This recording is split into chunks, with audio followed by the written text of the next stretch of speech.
Now let's starting. I actually clicked the start button like 7 minutes and 20 seconds ago.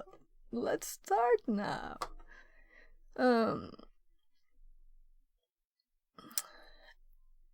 A proposed merger and the proposed merger and suspicious activities have kept all teams busy and engaged, so that the best festival company system are safeguarded in the future against malicious attacks. McSkitty assigns the B team, led by McConaughey Bell, to research and investigate mitigation and protect proactive security. The team's efforts will be channeled into a company's defense security process. You're part of the team, security researcher tasked with gathering information on defense and mitigation efforts. Learning objectives. My god, I can't speak. It's too early. It's 7:40. Get some water. I usually don't work at this time. So, today we will learn apparently to understand incident analysis through the diamond model. Identify defensive strategies that can be applied to the diamond model. Learn to set up firewall rules and honeypots as defense strategies. Well, that's fun. Honeypot. I haven't done a honeypot. Connecting to the machine. Before moving forward, review the questions in the connection card. Oh my god, I usually just skip this without even thinking what I'm reading. Do I need to start the attack box, which I would call VM? Do I have to say that every time? No. Why do I keep saying it? Because I'm not awake, probably? So, we need to start it. Let's make sure I start my VM, because it doesn't take long, but still.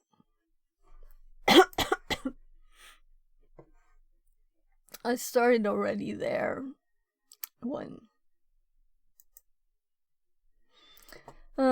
No split screen, no direct link. We get credentials, because we're going to configure stuff. Launch the virtual machine by pressing the green Start Machine button at the top right of this task, and the attack box by pressing the Start Attack Box button at the upper right of this page. Use the SSH credential below to access the VM and follow along the practical sections of the task. So we already got our IP here. My machine is starting.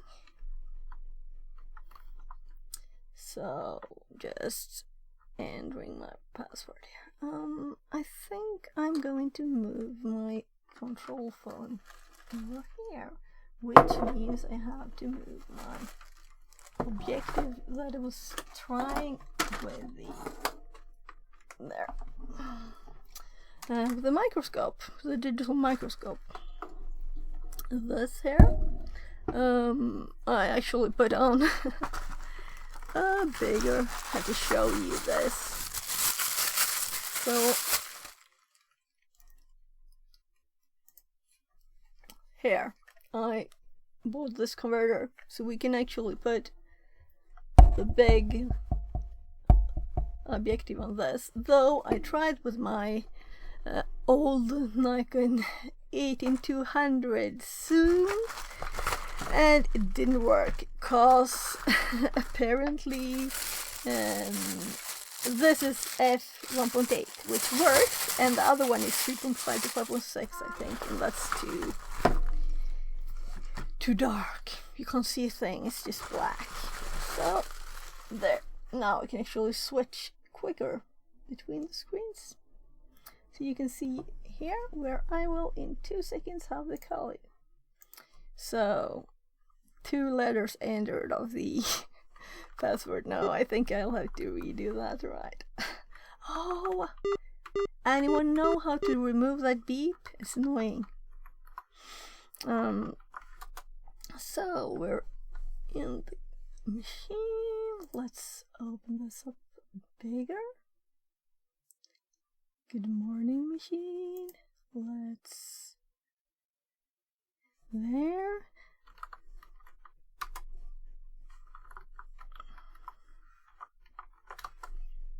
And let's go here. I usually have the VPN one on another one, so we can check in on it if we want to easily. Maybe I should have like burp on the third and Firefox on second. I don't know if that's quicker. Alt tab is quicker, probably, right? There's probably some shortcut to switch between them, right? It should be like Alt 1, 2, 3, 4. That would have been nice. But it's not, apparently, because I tried it. That would be the logical choice for me. So, to SSH. These credentials that we got. I have to put up my preview on my third monitor, because I want to see what I'm doing. Right, there we have my OBS. Let's move it over to the screen so that I can actually see.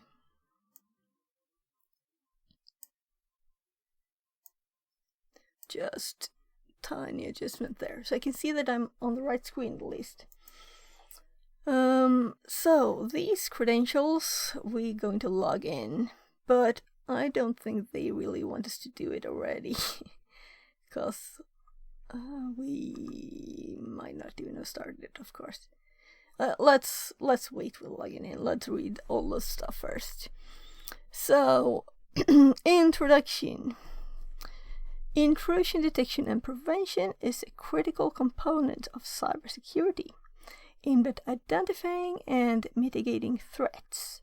When set up early, intrusion detection becomes a proactive security measure. However, in our story, the Best Festival company has to develop ways to improve their security given the magnitude of the recent breaches. All of us doing that. In this epic task, we'll embark on a thrilling journey through fundamental concepts, detection strategies, and the application of the diamond model of intrusion analysis in defensive security. Incident analysis.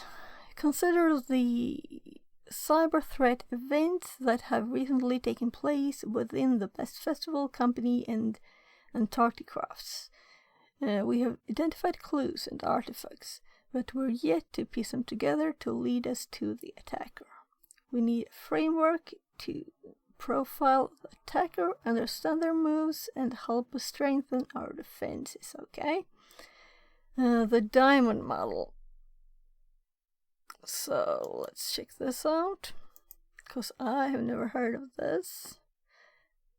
Curvature diameter of intrusion analysis. Okay, so it's adversary infrastructure capability and victim. Well, I guess we should do that later then. Though you can feel my resistance against the blue side. No, everything is good.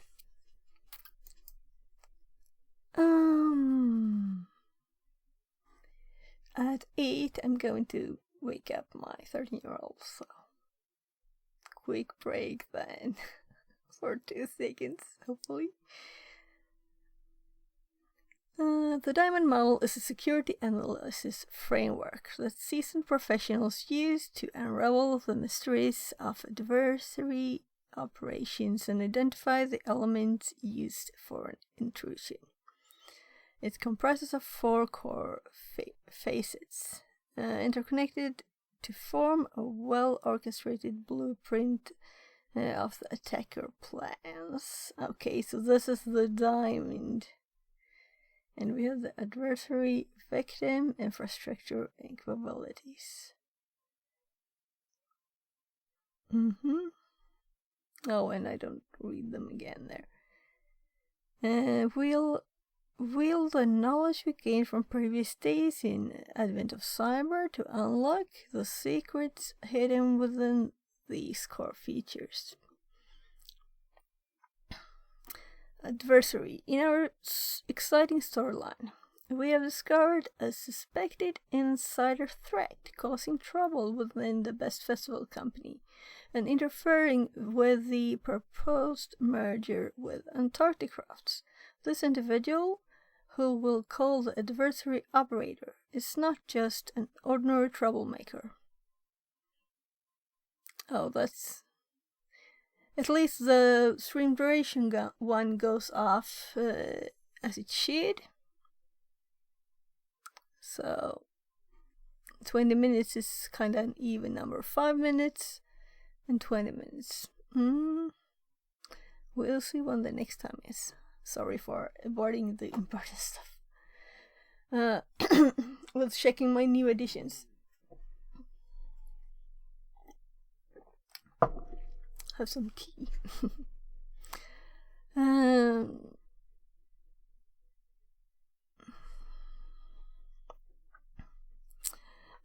They are the clever attacker or malicious threat actors responsible for cyber attacks or intrusions. Adversary operations can be an individual or an entire organization aiming to disrupt the operations of another. That's not the only type of adversary. The adversary customer is another intriguing player in this grand scheme. They are the one who reaps the rewards from the cyber attack and can consolidate the efforts of various adversary operators. Okay? Picture this: a collection of adversaries working together to orchestrate widespread security breaches. Just like the enigmatic advanced persistent threat groups. So we have another room. No, it's information. Okay. So, definition of advanced persistent threat.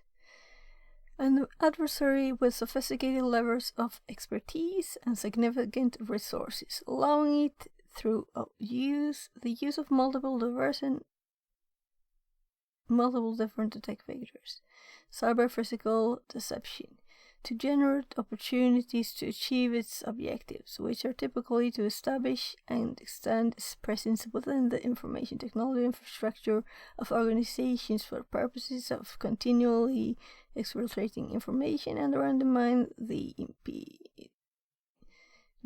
critical aspects of a mission, or impede critical aspects of a mission. Okay. Program or organization, or place itself in a position to do so in the future. Moreover, the advanced persistent threat pursues its objectives repeatedly over an extended period of time, adapting to defenders' effort to resist it. Okay. And with determination to maintain a level of interaction needed to execute its objectives.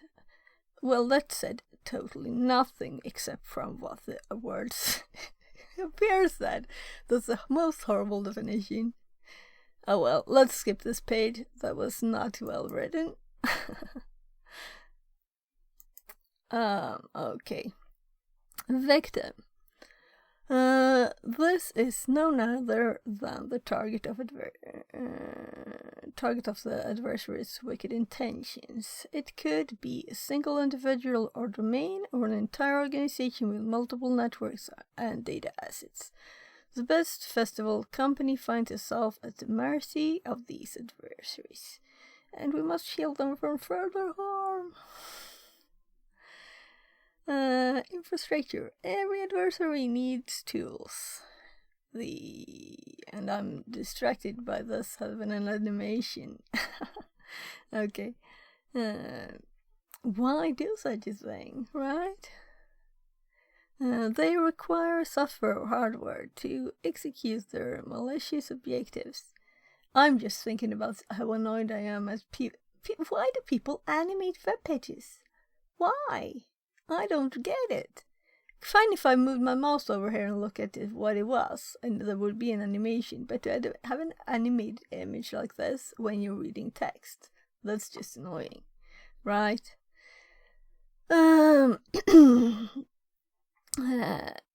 Let's redo this one, because I wasn't actually thinking about what I was reading.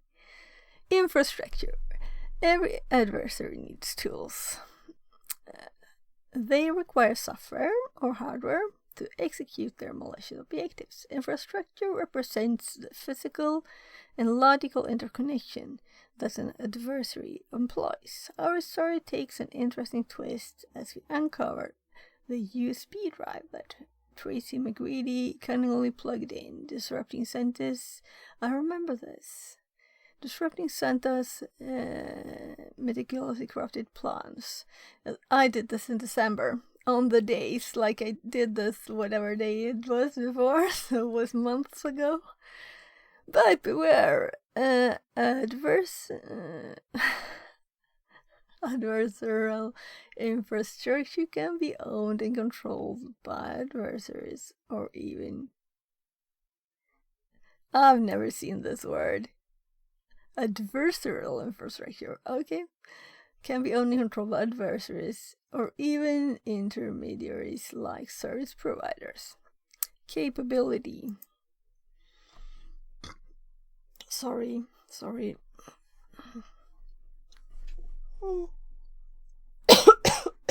Just taking time there. 4 minutes. Actually, I'll go and do it now, because 4 minutes is not that much, so... Be right back, just waking my 13-year-old up.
There.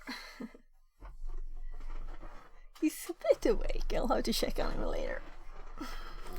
His school doesn't start until afternoon, so but he wanted to wake up early. At 8, and I'm already going at this. Oh my! That's when you could happen to do crazy stuff like almost tipping a glove over. Okay. Capability. Oh, what capabilities these adversaries have, what skills, tools, and techniques they employ. Here we shine a light on their tactics, techniques, and procedures. TTPs. Okay, so tactics, techniques, and procedures is an acronym that we should know probably. So let's save that. I do have an acronyms thing, I think.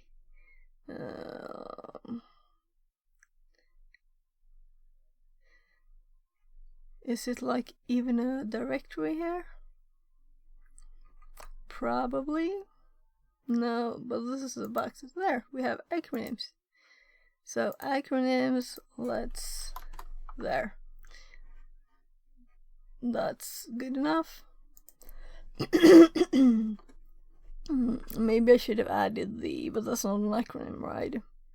The diamond model should probably be in there somewhere. In the notes. So, here we shine a light on the tactics, techniques, and procedures that shape adversaries' devious endeavors.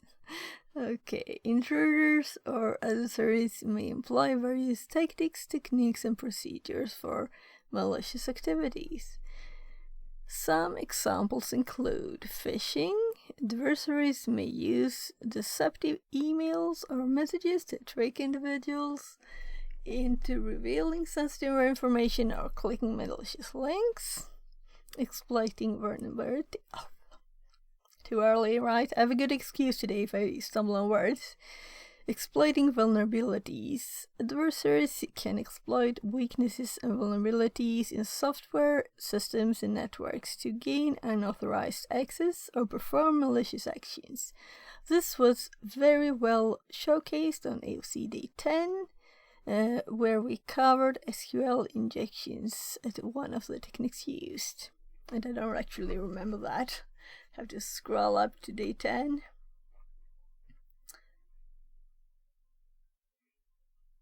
I don't remember this. Just see what we did here. Oh. Okay. Yeah, this was before stuff actually started getting interesting, I guess. It was not very complicated, I think.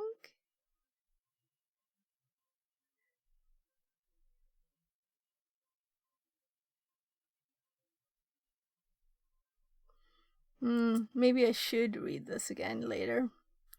Let's scroll for an eternity again. And when we click here, we'll have to scroll for an eternity once more. But not that long, hopefully. When you open a new one, I would suggest that we jump there, right to the top of it. Wouldn't that be nice? So, we read this one. So, social engineering. This involves manipulating individuals through psychological tactics to gain unauthorized access or obtain confidential information. Malware attacks. Adversaries may deploy malicious software such as viruses, worms, or ransomware to gain control over systems or steal data. I do feel it's kinda odd to put these in the same category, but I guess it's tactics, techniques, and procedures. So, okay, yeah. It's not just one category of things. Insider threat. This refers to individuals within an organization who misuse their access privileges to compromise systems, steal data, or disrupt operations. And I believe we had some grumpy person who didn't get a good role when they merged there, right? On our Christmas companies. Denial of service DOS attacks. Adversaries may overwhelm a target system or network with extensive traffic or requests, causing it to become unresponsive or crash. So, defensive diamond model. But fear not, for we shall not be mere observers in this cosmic battle. We will harness the power of the diamond model's components. Particularly capability and infrastructure for our defensive endeavors. We will forge the best festival company into a formidable defender, no longer a helpless victim. Okay, sure. Defensive capability. It is said that defense is the best offense. In the quest for protection against adversaries, the best defense company must equip itself with powerful defensive capabilities. Two key elements of this are threat hunting and vulnerability management. Yeah. Threat hunting is a protective and interactive process led by skilled security professionals to actively search for signs of malicious activities or security weaknesses within the organization's network and systems. Organizations can detect adversaries early in their attack lifecycle by conducting regular threat hunts. Threat hunters analyze behavioral patterns, identify advanced threats, and improve incident response. Developing predefined hunting playbooks. Oh my god, I have to turn this phone up. I get lots of notifications. Threat hunters analyze behavioral patterns, identify advanced threats, and improve incident response. Developing predefined hunting playbooks and fostering collaboration among teams ensures a systematic and efficient approach to threat hunting. Yeah. Vulnerability management is a structured process of identifying, assessing, prioritizing, mitigating, and monitoring vulnerabilities in an organization's system and applications. Regular vulnerability scanning helps identify weaknesses that adversaries could exploit. Exactly. Prioritizing vulnerabilities based on their severity and potential impact, promptly patching or remediating vulnerabilities, and maintaining an up-to-date asset inventory is essential. Yeah, like forgetting a server somewhere. Nobody ever did that. Continuous monitoring, integration with threat intelligence feeds, and periodic penetration testing further strengthen the organization's security posture. Meanwhile, reporting and accountability provide visibility into security efforts. By integrating threat hunting and vulnerability management, organizations can proactively defend against adversaries, detect threats early, and reduce the attack surface. This is just blah blah blah blah blah. A lot of this. These defense capabilities form a solid foundation for incident response and ensure the best possible defense for best festival company. I just feel like they're repeating themselves 3 times.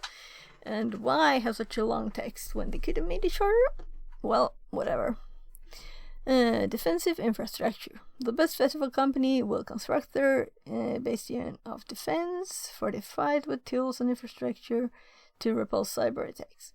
Layer upon layer of hardware and software will be deployed, ranging from intrusion defense and prevention systems to robotic anti-malware solutions.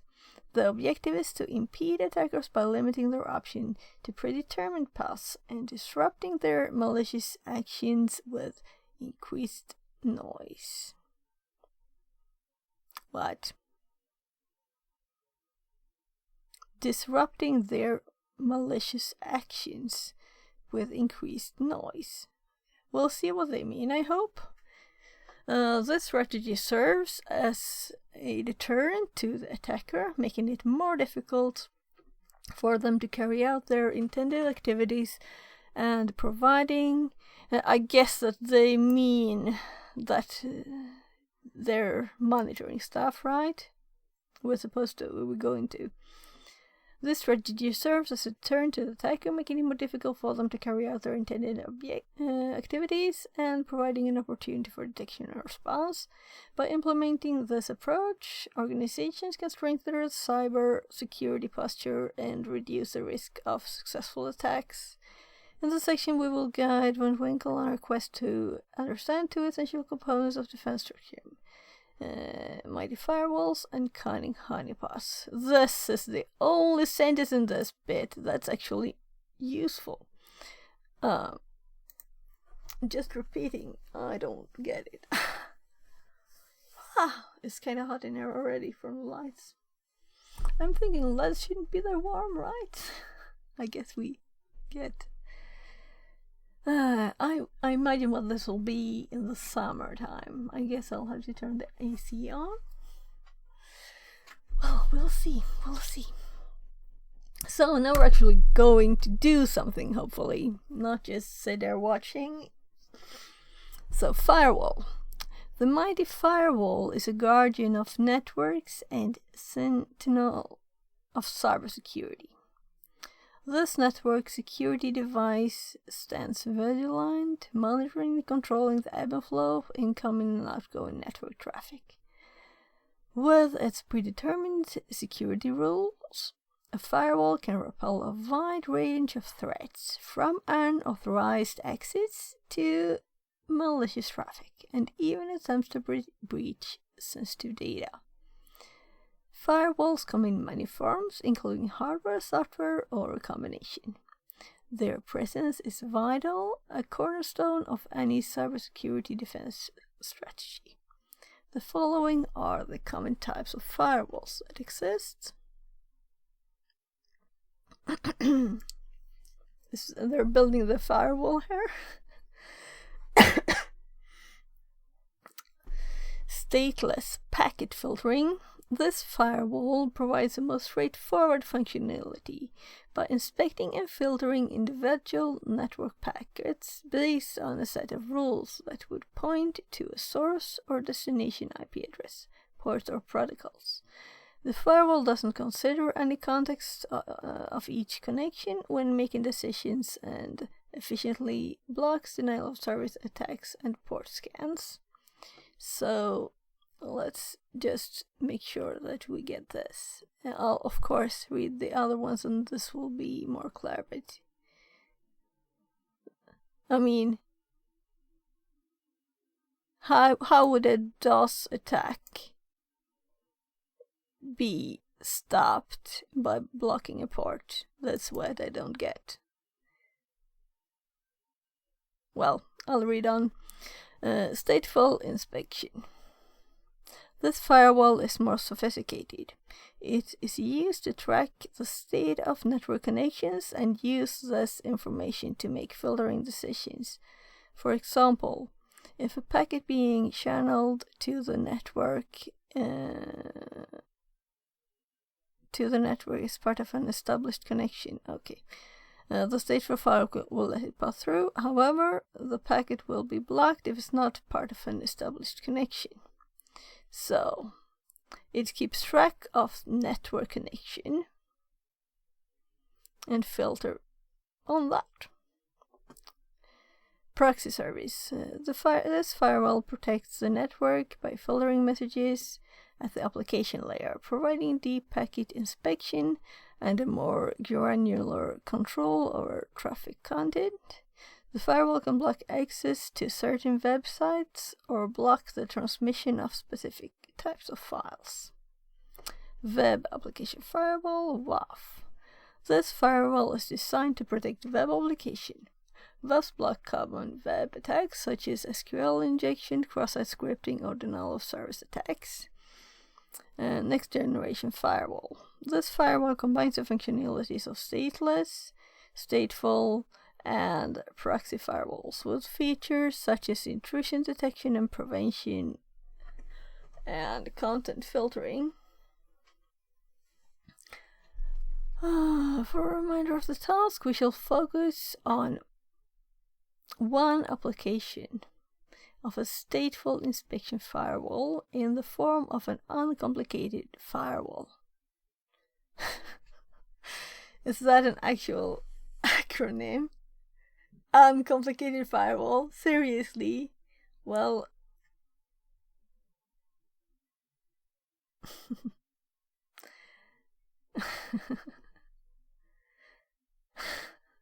sorry, it's not that funny. I'm just woke up.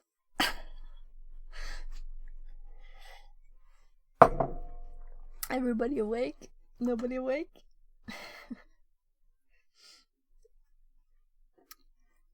Okay, so configuring firewalls to block traffic. Van Twinkle knows that the uncomplicated firewall is the default firewall configuration tool available on Ubuntu hosts, and she decides to use it for this experiment. Initially, it's turned off by default, so we can check the status by running the command below. And now we're going to switch to the VM, but first, I guess that this is actually an actual, not as much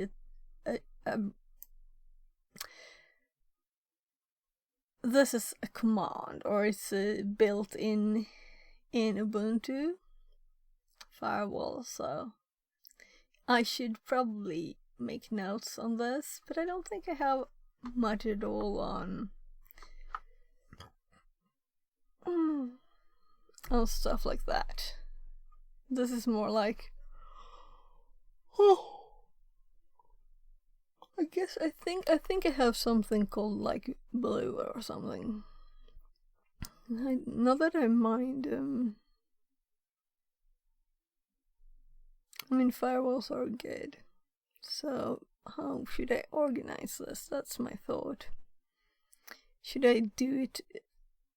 It's not like a tool, though it is, but it's not. It's. Should I split this up? But I don't want to really. So the same information that you could use to defend, you can also use to attack something. So I kind of just ran out of numbers in between here. I just added this one the last. So let's add a new. I guess this is 21 then. Firewalls. Should it be more in the same? We'll notice. And defenses. Whatever. So let's make a new note. What did I copy? No, that's old. So let's copy that.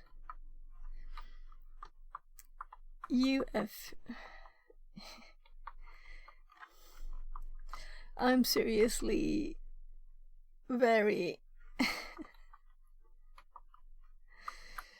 amused by this name, which is just stupid.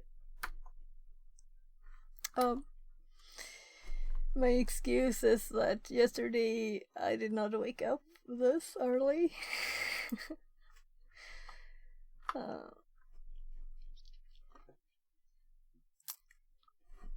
So let's. Well, we don't need it to be. Well, no, I don't want that.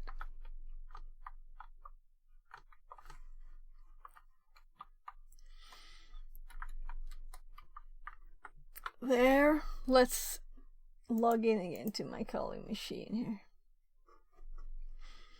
And you can see the time there, right? 8:16. I should look at time there too.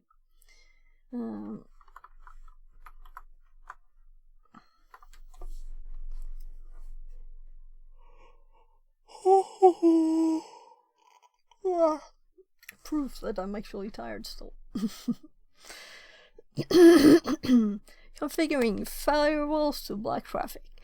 When Twinkle knows that the uncomplicated firewall is a default firewall configuration tool available on Ubuntu hosts, and she decides to use it for this experiment initially, it's turned off by default, so we can check the status by running this command, though we'll need first to connect. So I'm scrolling up here to the information here. So let's SSH to this. So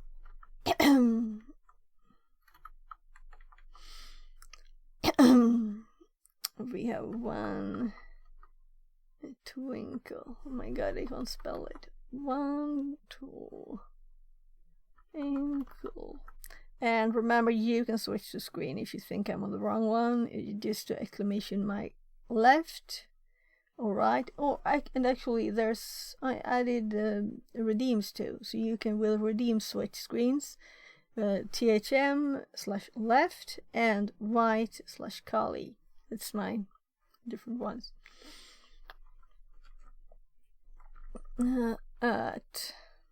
I forgot to type.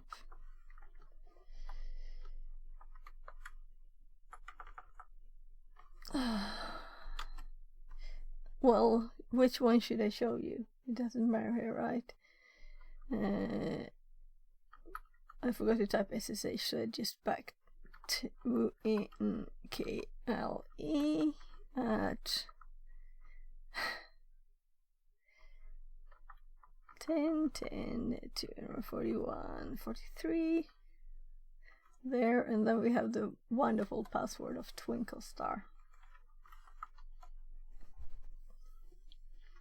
that I'm copying now. Let's paste it. There. And we have Ubuntu.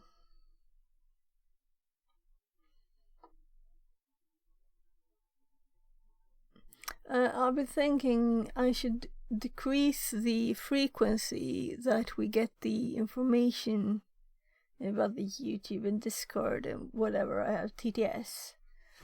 I'll decrease them because they're a bit annoying that they're so frequent, right? I think so. But sometimes when there's lots of chat, you know, it's kind of good too.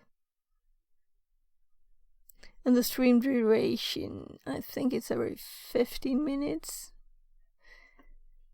And that's mostly for IRL. It will read it within IRL stream, so we'll test that later. So here, let's go. We're one twinkle at this at IP. Okay, that's cute. Let's scroll down here again. Do you want to remember this? We'll see. We have it there anyway. So,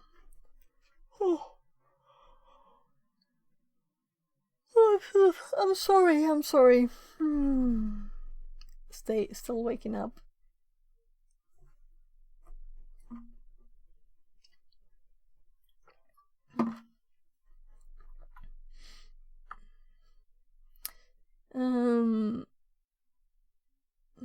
I just tabbed over to the right screen, so better let you see that too. So first, I'm sorry, but LS is kind of like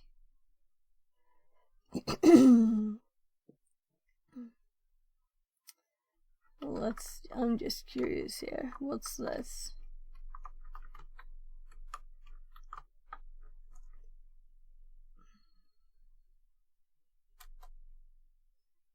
Permission denied. Okay. But we're one twinkle. Oh, it's just execute. It's just execute. Okay. Well, let's see what they want us to do. Let's do what we're supposed to. We're supposed to type sudo u if we, which I probably shouldn't read because then I'll start loving again. No, will I? Status. So we want the password again, and I do have that still in memory. Status inactive. Okay. So, and then it says we don't currently have any rules, so we can define default rules to attack or block traffic. These can be set to deny all incoming connections and allow outgoing connections. And then there's instructions here. Sudo ufw. Default allow outgoing. The default outgoing policy changed to allow, it will say. And the sudo uf. Why am I so slow at saying UFW? Default deny incoming. Okay. So allow all outgoing traffic and deny all incoming traffic is the default, I guess. So we're supposed to type this. So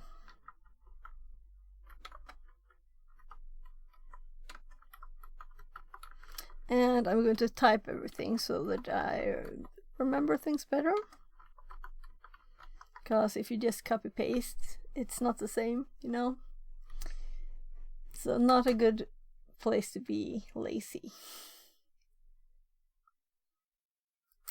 And we have sudo ufw default deny incoming. There. And now we have both these set up.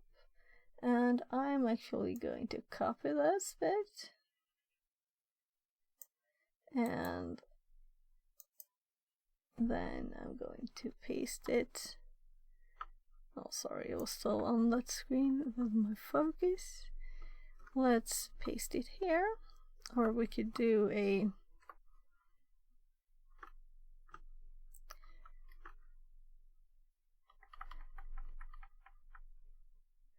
no, let's do a group of that there. So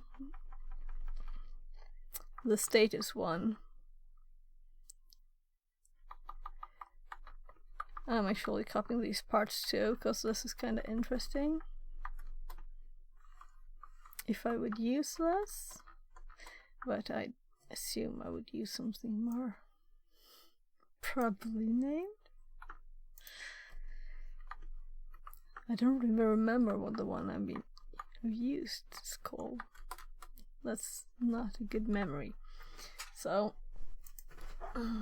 let's just sh that so it's a bit more obvious. And let's continue reading. Additionally, we can modify and delete rules by specifying an IP address, port number, service name, or protocol. In this example, we can add a rule that allows legitimate incoming connections on port 22, which would allow connectivity via SSH. We should get 2 confirmation messages indicating that the rule has been implemented for IPv4 and IPv6 connections. Yeah, we better do that, right? So that we can still connect. So to start here, I'm going to copy this to our notes. Because, yeah, I assume that all this extra there. So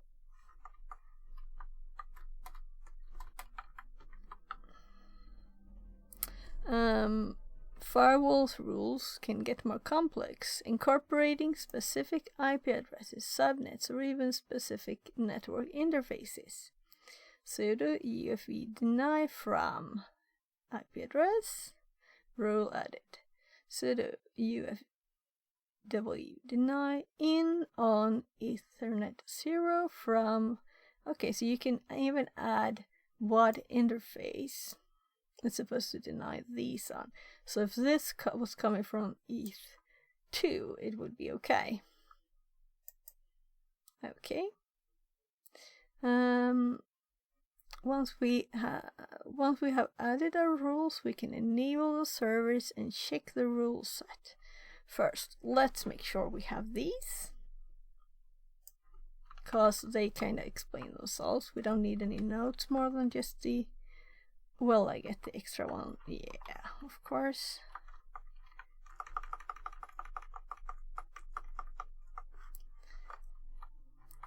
Can I somehow copy without getting this? I don't think, because I was already copying in the middle of this.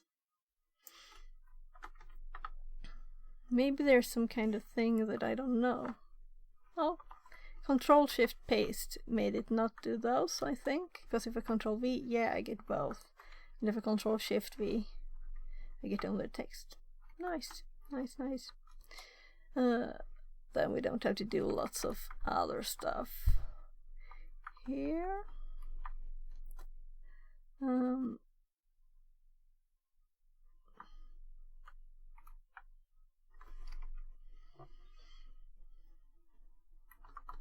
Example rules. And they explain themselves. There. So let's actually do this on the machine.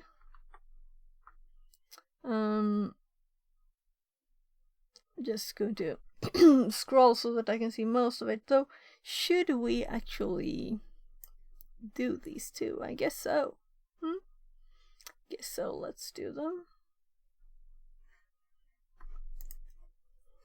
Oh, I'm sorry. I'm going to stream these hours like 2 days a week. So we'll see how that goes. Mondays and Wednesdays, because then I go with my kids to one of my kids to school in the afternoon, and that's when I'm doing like an IRL stream while he's at school, because it's just there for an hour. And that's the reason why I need to work from home, because I have lots of the kids. And then on Tuesdays, Thursdays, and Fridays, I work at a company close by in the morning, and then on the afternoon I'm going to stream. While I will always be running to help the kids with something. So, but now they're actually sleeping probably still. Checking what time it is. Yeah, I'll go and check if my 13-year-old did get up. If he's awake.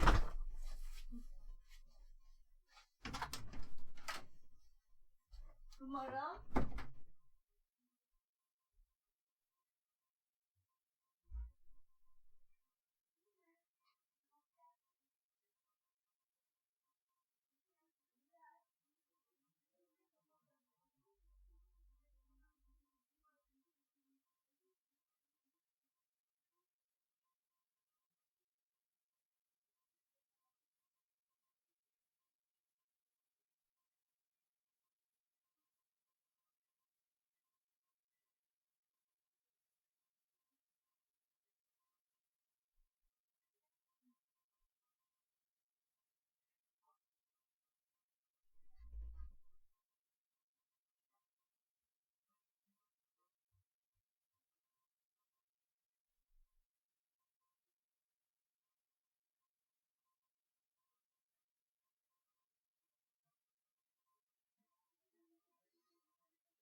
There.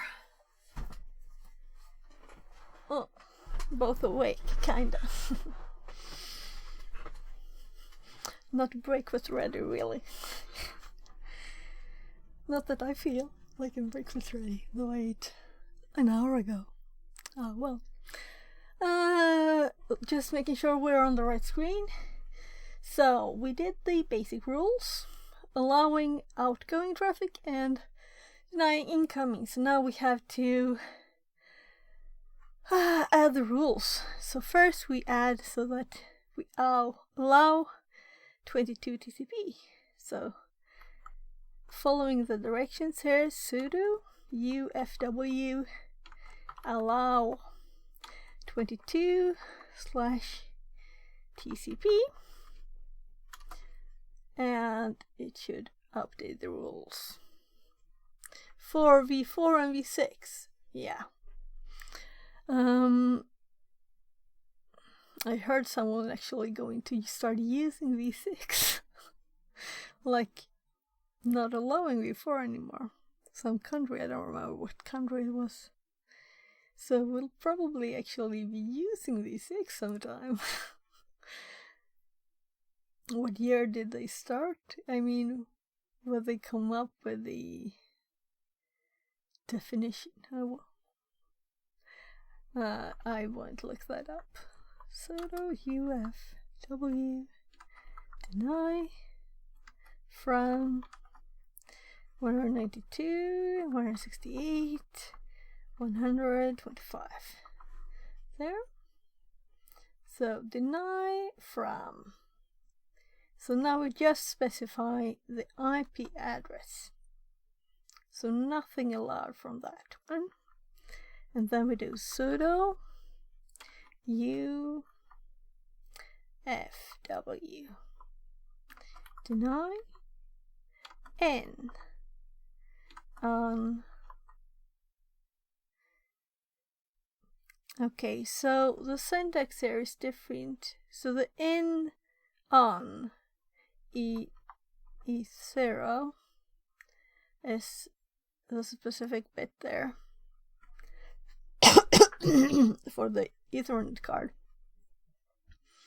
And then from 192. So I assume we could have just stopped there, and everything from Ethernet 0 would have been deny.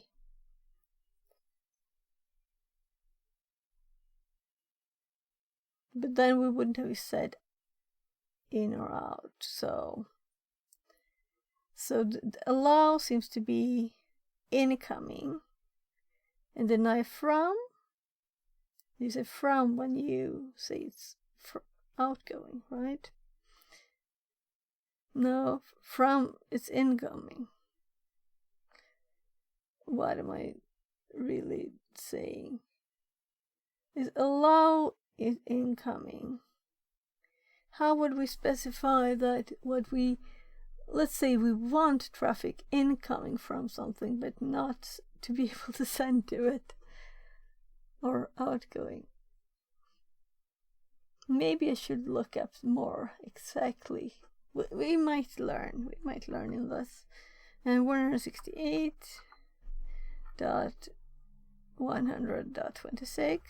So before I do anything else, I do want to know UFW help, and we get lots of information here. So I'm going to copy this to my notes.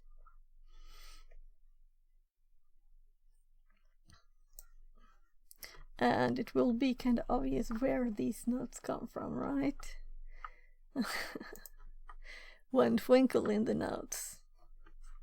So here we have the help, and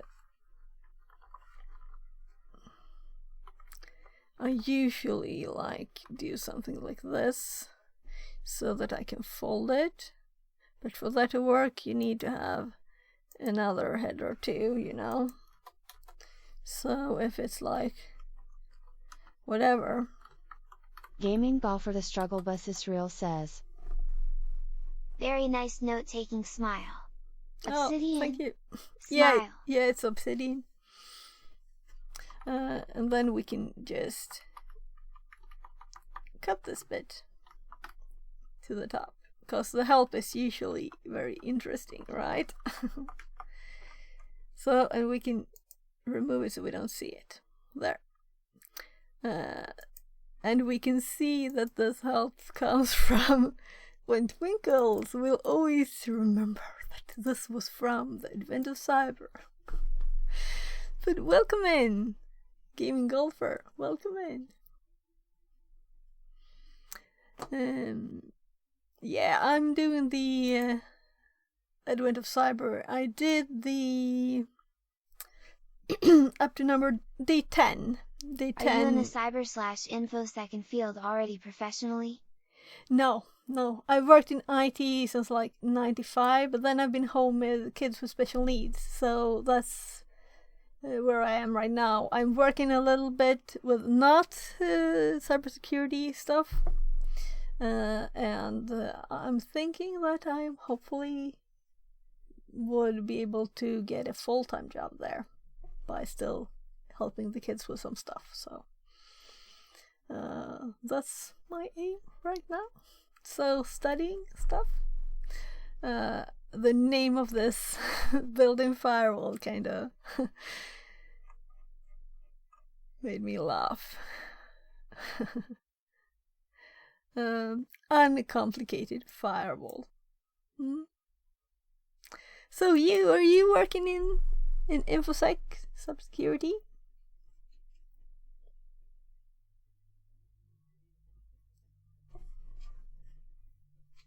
I'm looking for a job anyway, so if you have any suggestions, I'm grateful. So,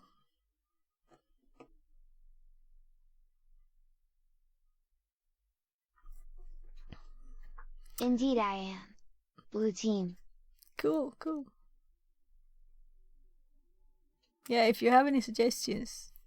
I'm not sure. I haven't dared to apply to anything yet. I need to study up a little more, maybe a few weeks or something. Then I'll start applying to stuff because I want more base knowledge. And it's since I know a lot of IT, programming, and it's just connecting everything and adding a few more terms and acronyms and stuff. So it's not like I set up firewalls in like 95, so it's not like I haven't heard of a firewall, but this firewall and how one is configured, and new thoughts on the security side, even more for that, and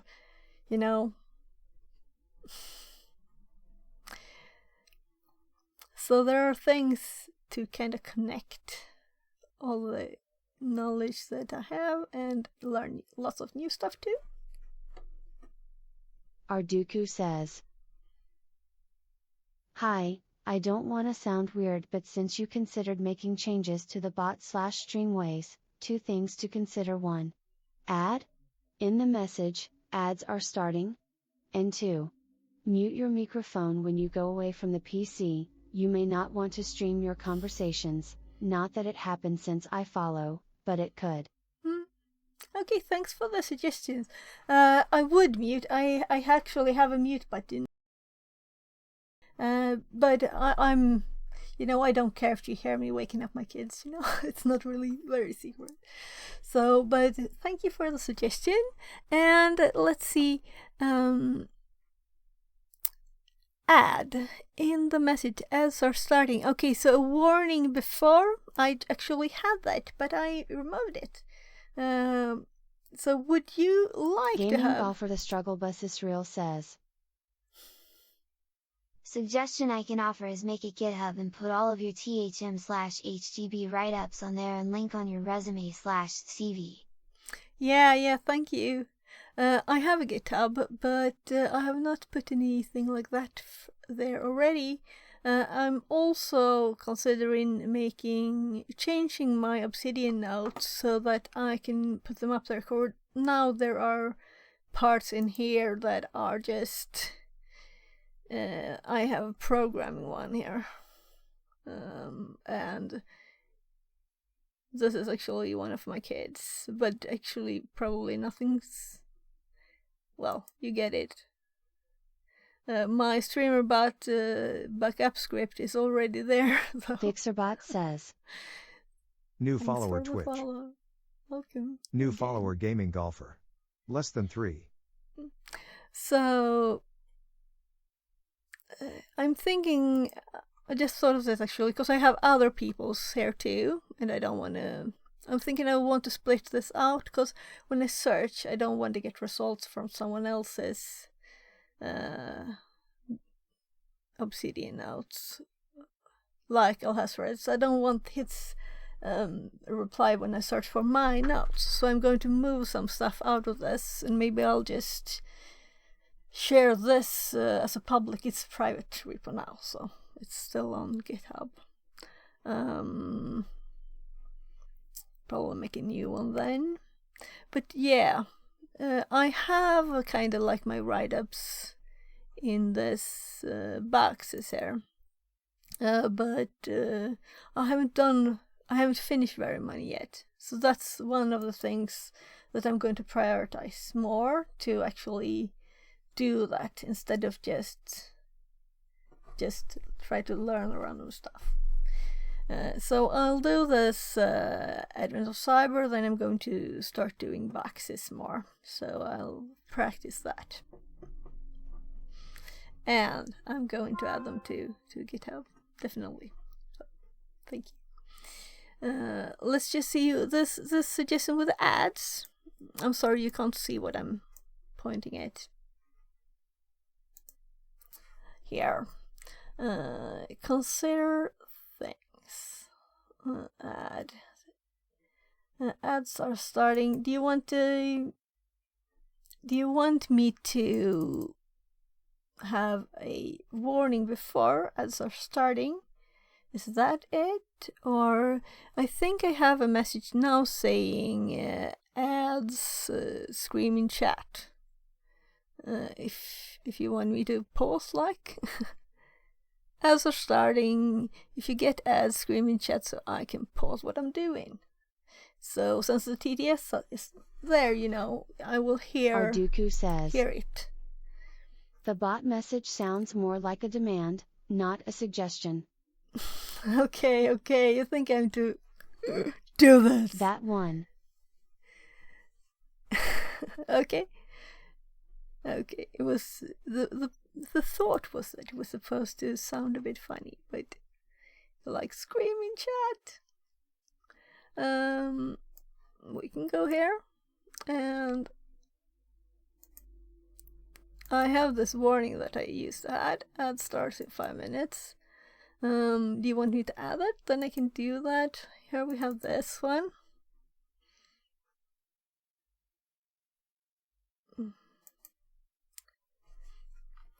Okay.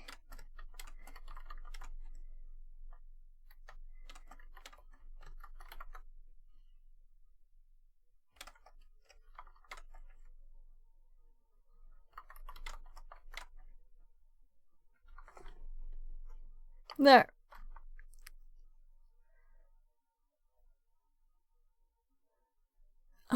This sounds even more boring. I'm not sure.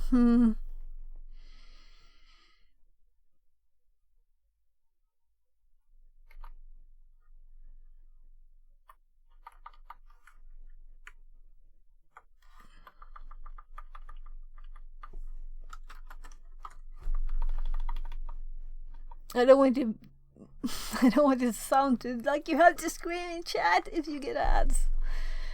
Tell me so I can pause what I'm doing.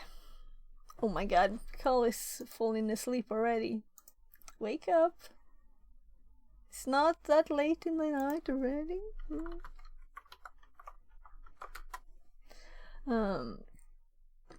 So I can look more into that if I think that's good enough later.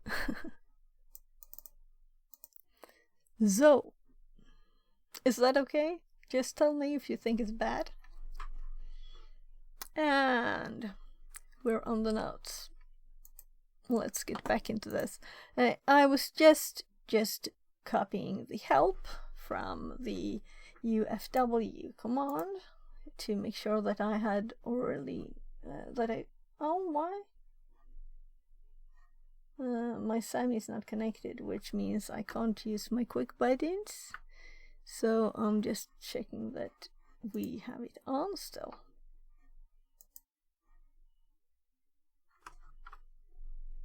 SAMI is running. So why?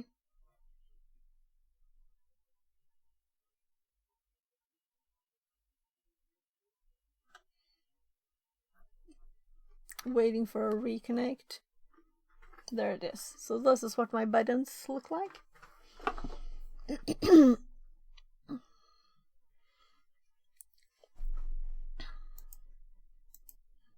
So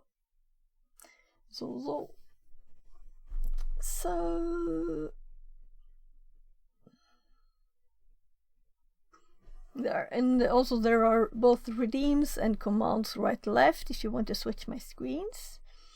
And the right one is the color one, and the left one is the THM one. If I forget to switch, you can do it yourselves. And you can't switch to my secret server screen. It's secret.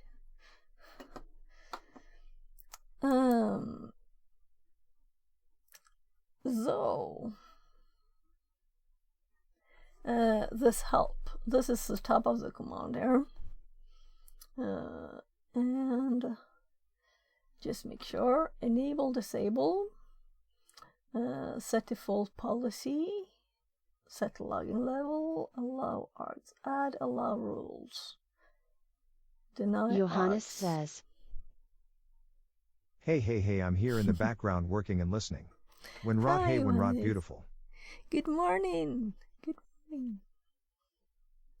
And thanks for being here and listening. Working on your new job, I assume. Have a great time there. So, allow args to add allow rules and deny, and whatever args to deny rule. I have to check the ones we added here. Yeah, that's the deny and the allow. Yeah, that's logical. Reject and limit are other types of rules that we can add. We can delete and insert rules. Add roads. And also delete and insert, of course. Reload. I assume we will do this soon. And status. Firewall status. That's the first one we did. And a more detailed status. That's interesting to know. Show firewall status as numbered list of rules. Okay. Show firewall report. And there are details there. So, what I was looking for really was for details on how you specify that this rule, deny from, how we know that this is, well, we can kind of logically read out that we're supposed to deny traffic from this, but how would we type it if we didn't want to send anything to it? Not that that would, you know what I mean. We have the outgoing and we have the incoming. So that's what I'm curious about. But I'll just continue and we'll see what we find in the new next part of this. Once we have added our rules, we can enable the service and check the rule set. So now we're going to use the enable and the verbose status that we just discovered. So, well, we flip it right back and forth there. So let's go again and do sudo ufw enable, and we need the password again. It was Twinkle Star. I'm just copying it here. So yeah, and we did allow 22, which is kind of useful there.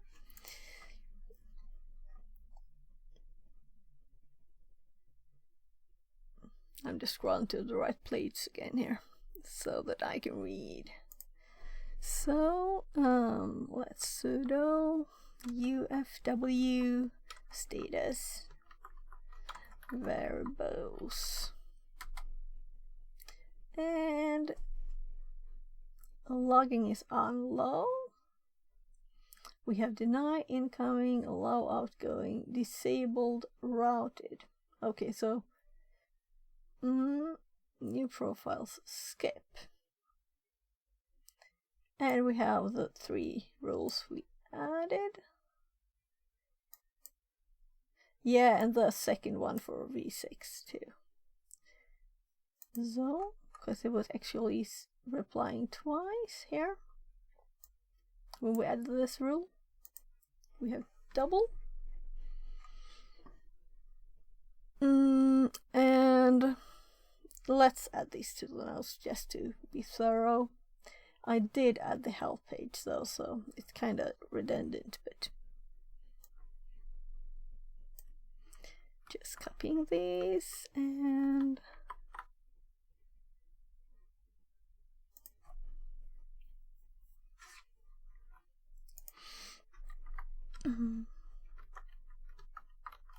a tiny comment there.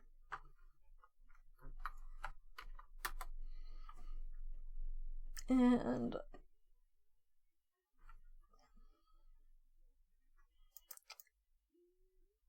I'm actually copying now from Kali instead, because it was open.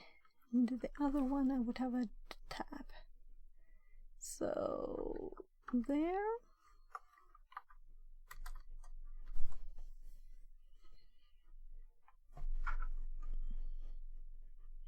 Shaking the stages there. Fixerbot says, Security live. Welcome, readers. Welcome in. Welcome. Thank you so much, Security Live. I hope you had a good end of stream. I was there with you. So I'm still lurking. Johannes says, I'm actually at myself. Ray fighters when right, yeah, eh. Welcome in, everybody. Welcome when rot beautiful. I'm currently doing the roll up here, Advent of Cyber, and I didn't finish it, so now I am. And this today is on the diamond model and firewalls, and there's supposed to be a honeypot too, so I'm curious about that later. Let's see if I can find where I was at. Somewhere here. So we're just adding some firewall rows and stuff right now. So I will be doing this, and I'll be doing some, when I'm finished with this, I'll be doing boxes. But I also do like electronics things. So this is a robot that we built on stream, a kit. And we're going to give this Arduino some fine code, and it has Bluetooth also, and hopefully we'll be able to control it from stream. And there's lots of other stuff too. Can't show you everything, but we have a digital microscope here that we can do fun stuff with too. What else? Just anything that's fun. Exactly, that's it. Different. We'll probably do some apps for Android phones and stuff like that too on stream. So just welcome in. And there's also Discord, of course. That the link was timely just sent in chat from my bot. So I also do some stuff on streaming and stream setup, and I'm currently testing IRL streaming, and I'll be doing another test later today. I actually put everything in the schedules now. So there, let's keep going. We enabled, and we got some both up, but we have exactly the same here at the Patrico Kelly says, machine. Thanks. Translated from Swedish.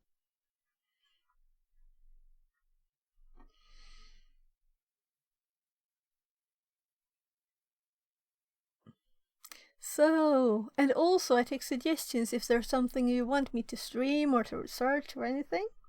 You can do like suggest, exclamation mark suggest to suggest stuff, or you can just go to the Discord and enter stuff there.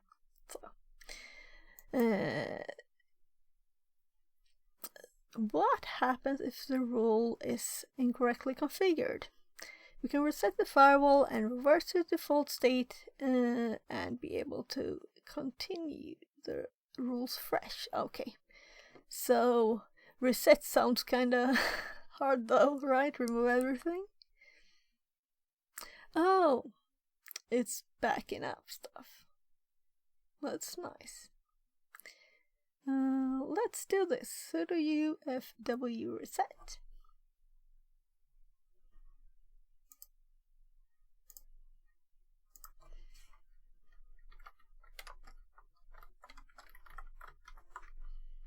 Let's see what happens.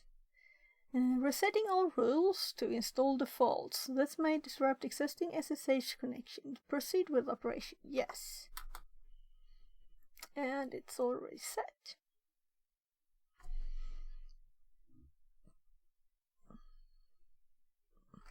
At this point, Van Winkle has a much deeper understanding of how to set up and configure firewall rules to help McHoneybill implement Santa's defenses.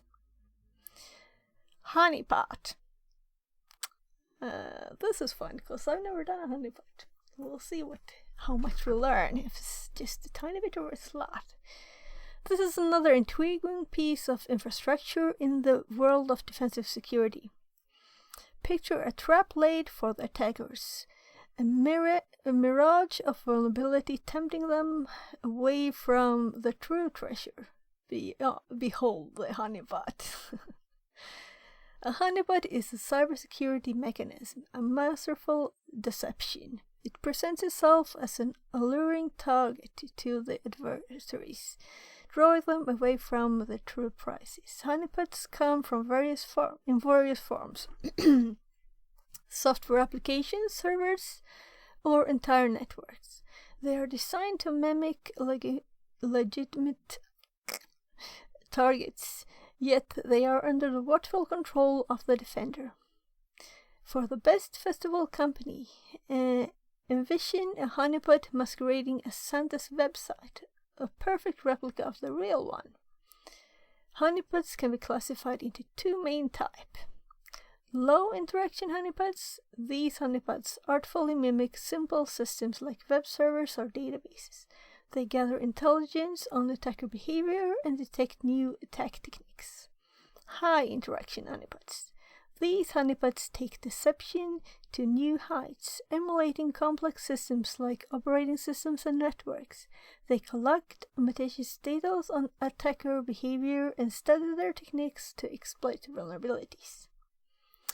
To demonstrate how to set up a honeypot, we'll use a tool called PenTbox, which has already been installed on the VM under Home, Van Winkle, PenTbox 1.8. Launch your tool via the directory demonstrated below. Select option 2 for network tools and follow with option 3 to install the honeypot. So, first I'm actually going to add a new node to my Obsidian here. So let's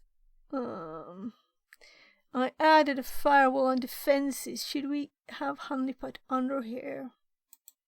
Let's do that for now and we'll see if it gets a new one. There. So we'll save the commands and stuff that could be useful information.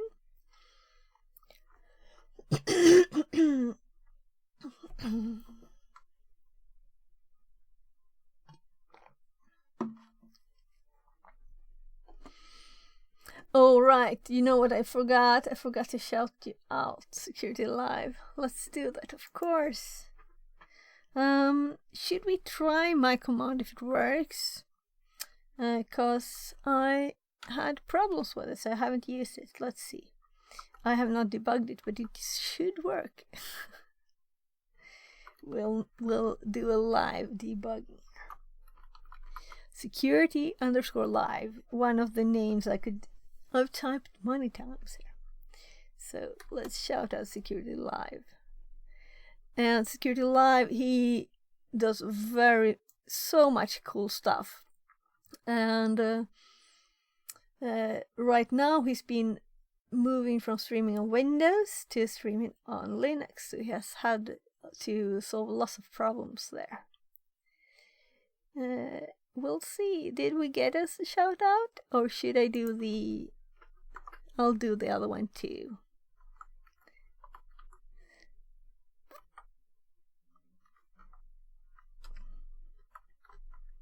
Just to be sure.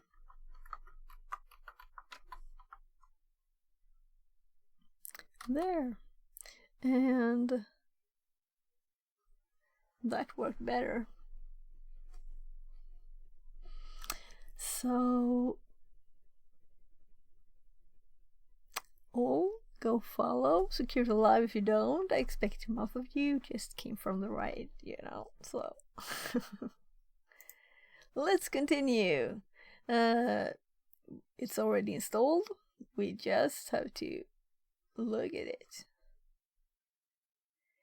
Launch the tool via the directory demonstrated below. Select option 2 for network tools and follow. Fixerbot says. With option 3 to install New the follower honeypot. Twitch. So let's hop over to. New follower It's Mapiv. Less than 3. Welcome, welcome.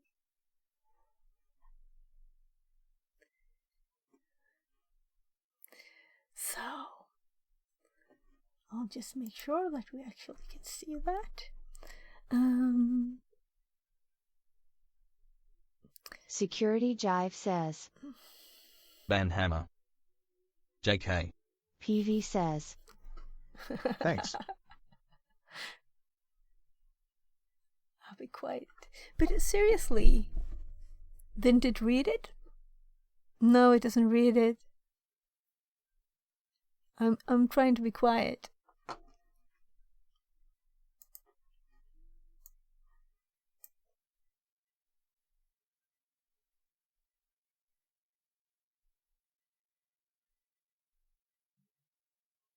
What's happening, Security Live? I don't think I don't have voice recognition started, so you shouldn't pause on that. It's just slow sometimes, maybe. We'll see if I have to do something. This is the dev one I was currently using.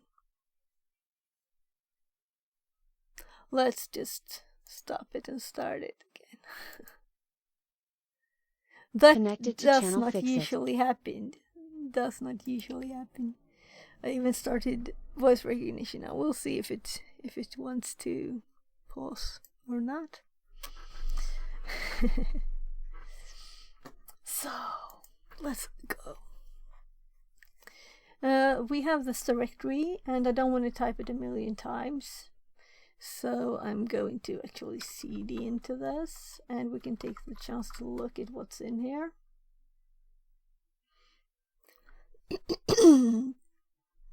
And it's this one, but they said we should run this. No, I think they actually went to the directory to the example. So here we have it as a readme.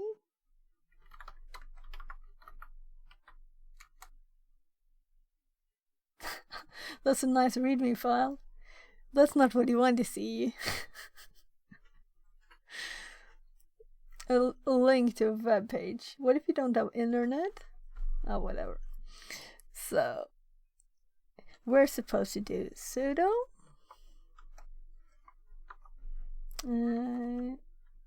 There. And run this. And then we get these options that it told us to do 2 for network tools and 3 to install the honeypot. So let's do 2. And 3 for honeypot. It seems to be able to do other things too. Cryptography tools, web, IP grabber. I'll have to look what more this can do later. Net DOS tester, TCP port scanner, fuzzer, DNS and host scanner. Oh, well, let's do the 3 honeypot. You must run Pintbox with root privileges. Okay, and I did sudo, right? Yeah. Select option, forced auto configuration or manual configuration.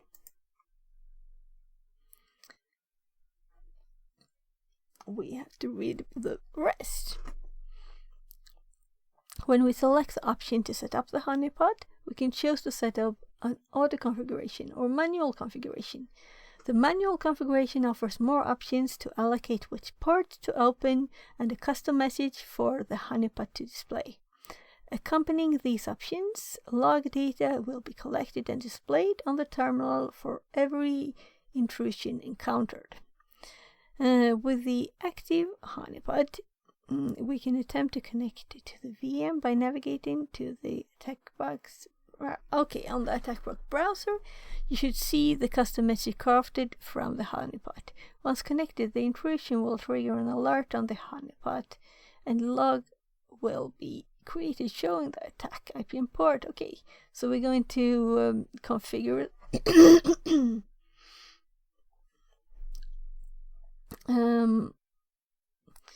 Let's see. Let's go down to here and see. It said manual configuration, so we'll do the same, of course. And we're going to set port 8080 and this message. And this will activate it. And when we try to go to this, we'll hopefully get the same alert too.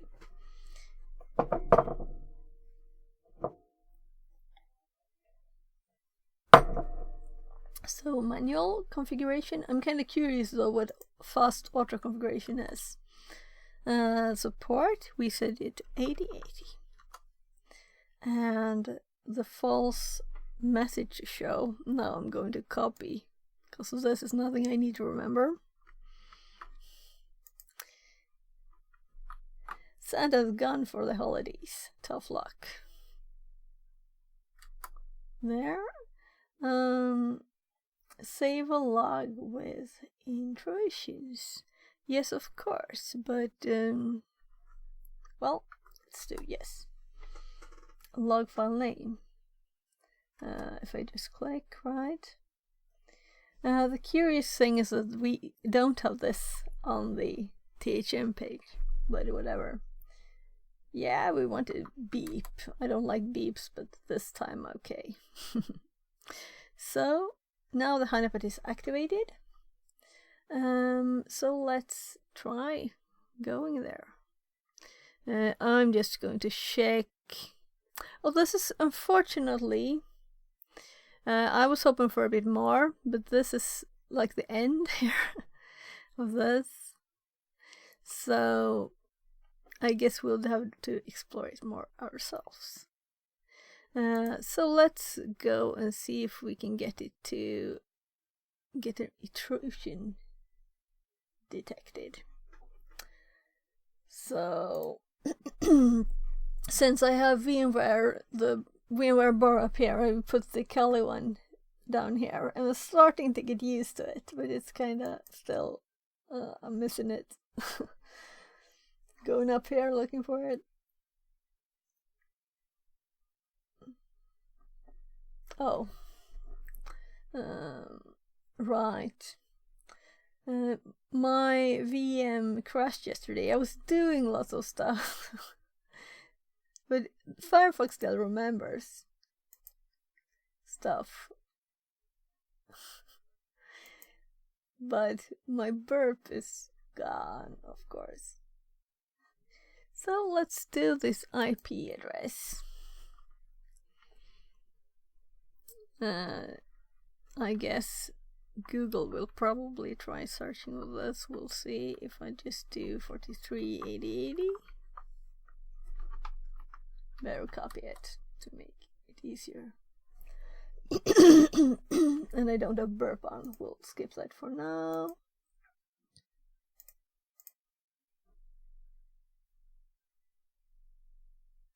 Santa's gone for the holidays. Tough luck. And we should have here intrusion attempt detected. Actually, going to a web page is not an intrusion attempt. What do you think? This is unsatisfactory. We want to know more about honeypots than this. Following a guide in this one. And just I'll have to make a honeypot more serious. Let's add this to some kind of to-do list, right? Right, people. We need to do this better. This was a tiny one. It was a real tiny one. All the time was spent reading this introductory part. All the text. of course, there are also some questions to answer, but it seemed to be theoretic answers, right? Oh, there's a flag, okay.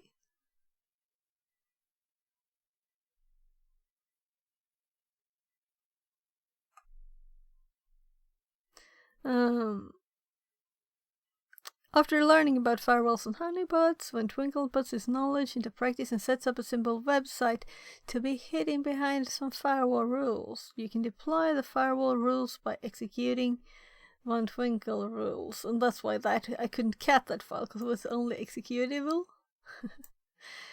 Because you shouldn't be able to spoil it for yourself, I guess. Script within the home and Twinkle directory. Your task is to update the firewall rules to expose the website to the public and find a hidden flag. So first, I'm going to add to my... Let's do like a... What kind of to-do is this? Because I want to have... Maybe I should make a to-do list here in my infosec. So let's make it to-do here. To-do. Make an actual honeypot. Not just like AOC day 13. There. Now we have something that we should do there. And it should be like in the meta things. I have to sort this.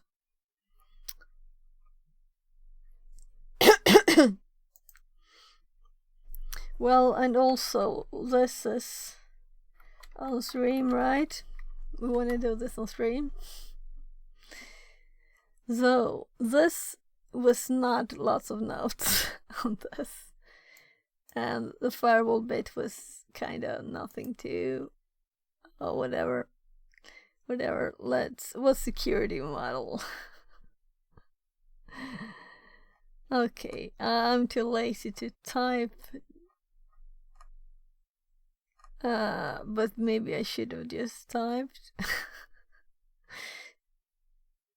Diamond model...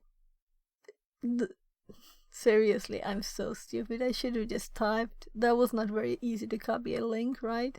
Let's just type.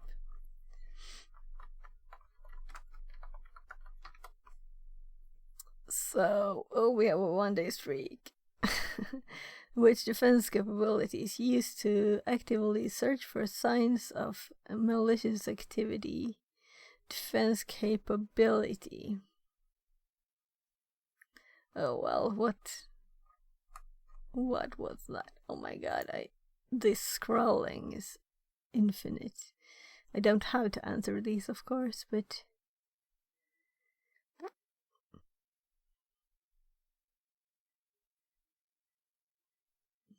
Anyone knowing that? Is it from these? Text it to... defense capability. Actively search for malicious activity. Maybe I should look at these questions before I read next time so that you can kind of look for the answer, right?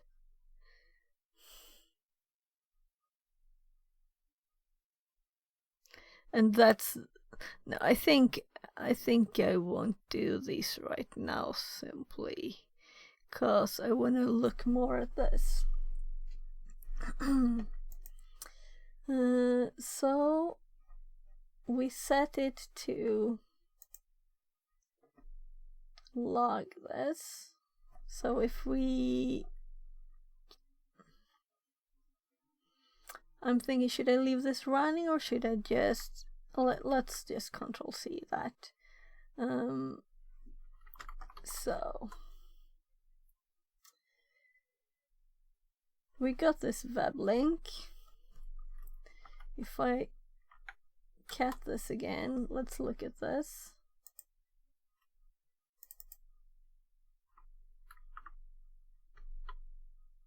Oh,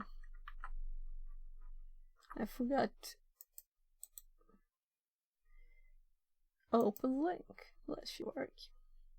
Sorry, you have been blocked. You're unable to. Okay.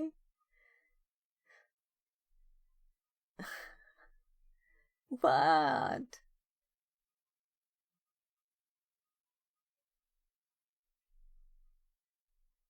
Okay.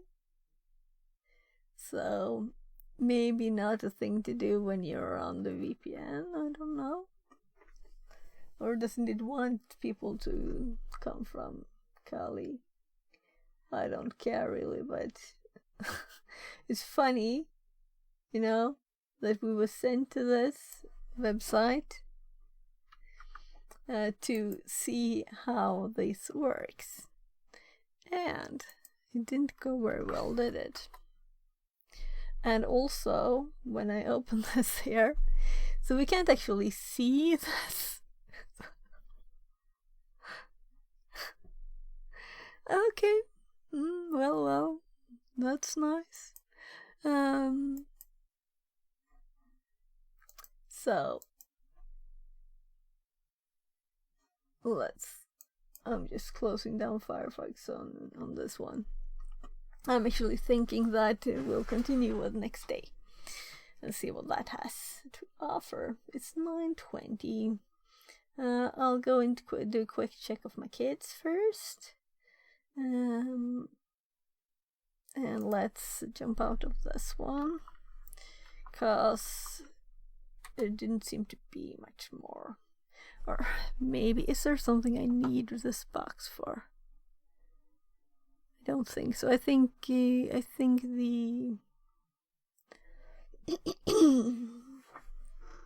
I think all of the questions were on the just which screen am I showing? So this one. So let's click this. Oh.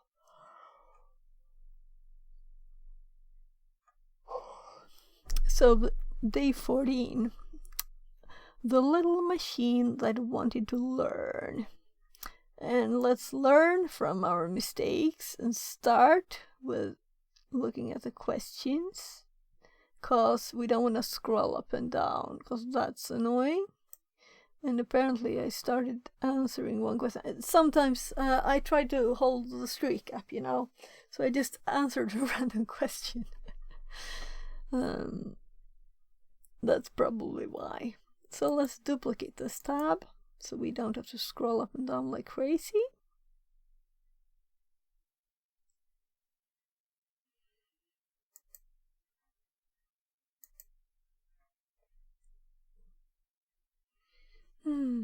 Is it done now? And I think I'll leave this one down here. Which defense capability is used to actively search for signs of malicious activity? No, alright, it's jumped to the wrong one. There, of course, because it was not finished with the questions. So, these. What ML structure aims to mimic the process of natural selection and evolution? What is the name of learning cell that makes us label data train structure? Okay, we can get the what this will be about. What is the name of the layer between the input and output? Oh my goodness, this is so... what's the name of the process used to provide feedback? Are there no practical questions? What's the value, the flag you receive after receiving? Okay, so this seems like a less practical one. We'll see. At least we have the questions here without having to scroll now. That was why I opened another one. But if it's just theoretical, we don't have to do it on stream, right? Even if I would like to finish it.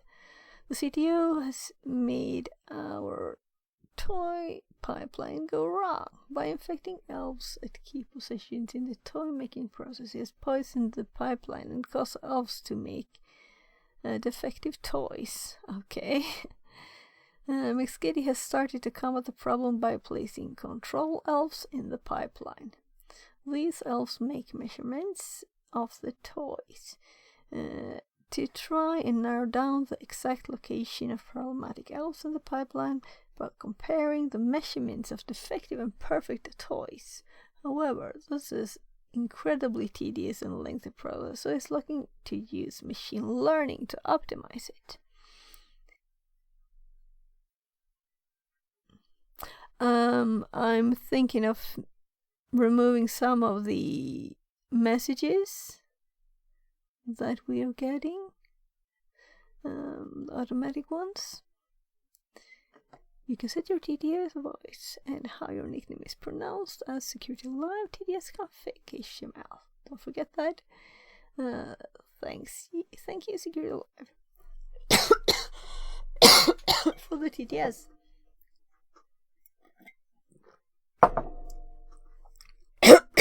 Oh, I'll read a bit more and then I'll check on my kids. So, learning objectives. What is machine learning?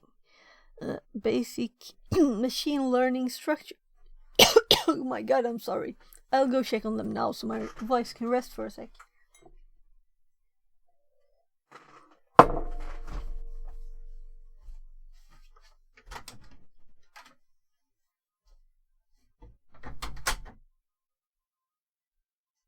Fixerbot says. New follower Twitch. New follower Zippo2365. Less than 3.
There. Oh, expiring soon. That's the old rooms.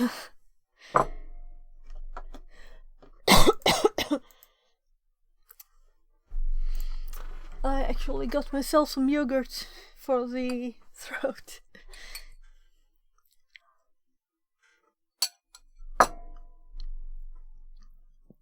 It's lemon yogurt.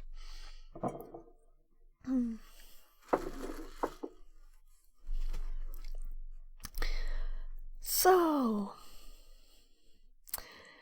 welcome in Sipo 2365.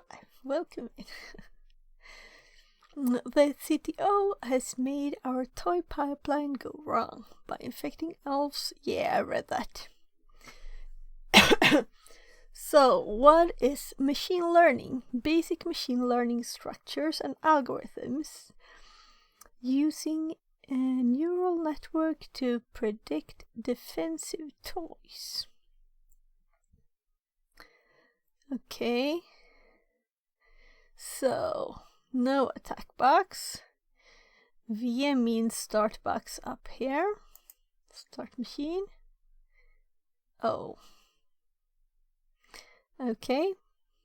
And it kind of answered itself, but split screen will be available. And no SSH or anything. Okay.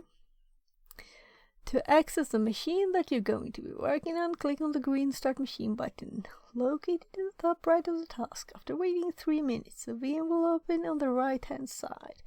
If you cannot see the machine, press the Show Split View button to return to this task. We will be using this machine later. Introduction. Over the last decade, there has been a massive boom in artificial intelligence, AI, and machine learning ML systems. Just in the last couple of years, the release of ChatGPT has taken the world by storm. However, how these systems actually work is often shrouded in mystery, leading to a lot of snake oil sale tactics. Okay, what's that? In this task, we will provide you with a glimpse into the world of ML to help demystify this incredibly interesting topic. This is kind of fun because I was just yesterday kind of looking into using, again, not the first time, running my own local one. So anyway, we will create our very own neural network that can be used to detect defective toys. Zero to hero on artificial intelligence. Before we can create our own AI, we need to learn some of the basics. First of all, let's discuss the two terms.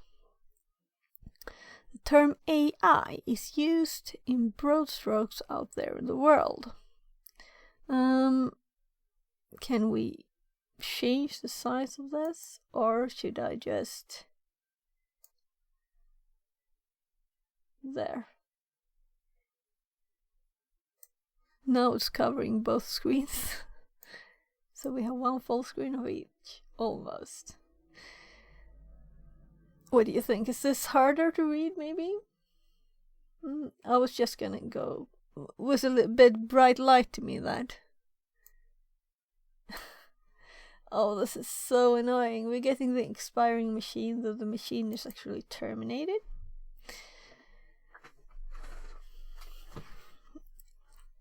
So, 0 to hero. The basics. Let's learn some of the basics. And we also have this, of course, and everything is...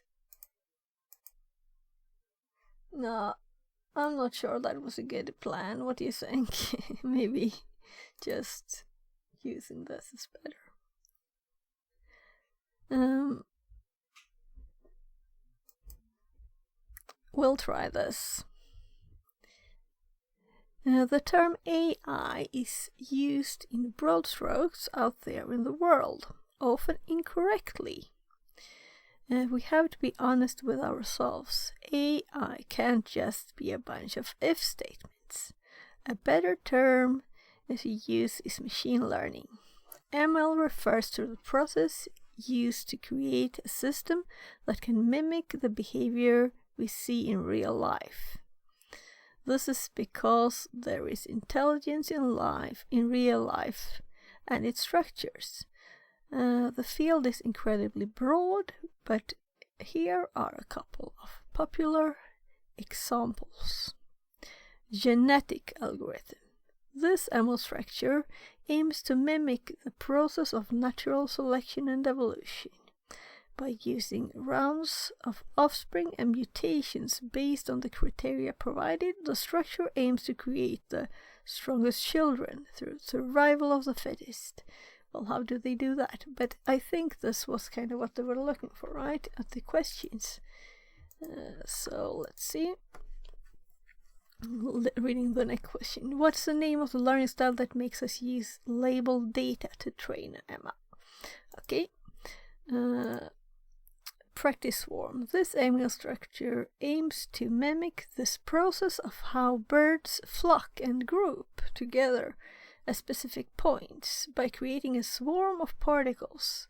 The structure aims to move all the particles to the optimal answers grouping point. Okay.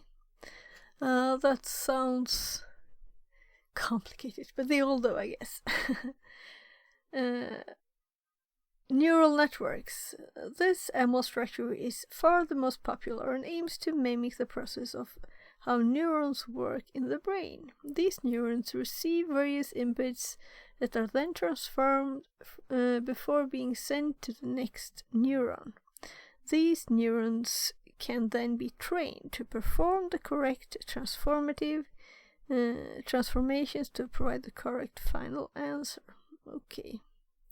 It really is a bit complex, this with AI or ML. So,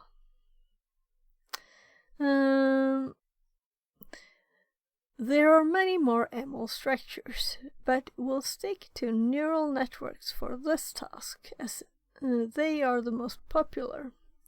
And while there's a significant amount of math involved in implementing an ML structure, we'll be abstracting this information. If you want to learn more, you can start here. Okay, it says Amazon.com neural network baby university. I have to click this. Baby university. Neural network for babies. Okay, so it was actually a book suggestion.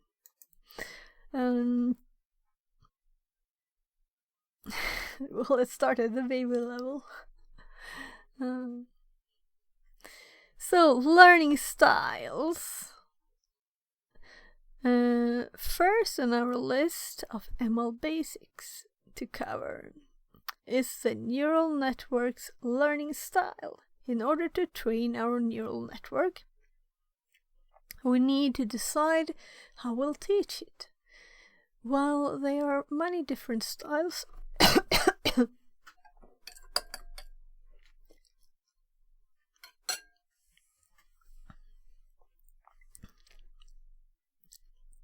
while there are many different styles and subsets of styles, we will only focus on the two main styles for now. Supervised learning. In this learning style, we guide the neural network to the answer we want it to provide. We ask the neural network to give us an answer and then provide it with feedback on how close it was to the correct answer. In this way, we are supervising the neural network as it learns. However, to use this learning style, we need a dataset where we know the correct answers. This is called a labeled dataset, as we have a label for what is correct, what the correct answer would be given the input. And supervised learning. In this learning style, we take a bit more of a hands-off approach and let the neural network do its own thing. While this sounds very strange, the main goal is to have a neural network identify interesting things. Humans are quite good at most classification tasks. For example, simply looking at an image, being able to tell what color it is. But if someone were to ask you, why is it that color, would you have a hard time explaining the reason? Humans can see up to 3 dimensions, whereas neural networks have the ability to work in far greater dimensions to see patterns. Why does it say humans can see 3 dimensions? That's stupid. Unsupervised learning is often used to allow neural networks to learn interesting features that humans can't comprehend. that can be used for classification. A very popular example of this is the restricted Bosman machine. Have a look here. At the where feature, the neural network will learn to classify different digits.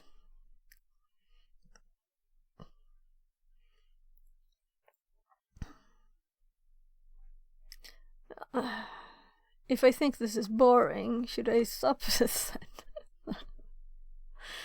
Well, I guess I will read that later.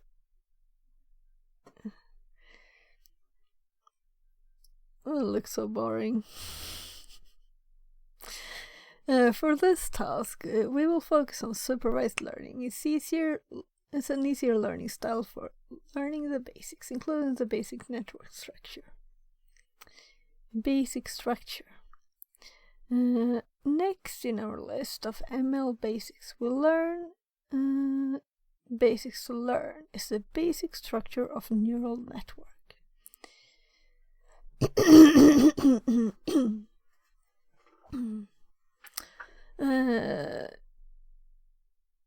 Sticking to the very basics of ML, a neural network consists of various different neurons that are connected as shown in the animation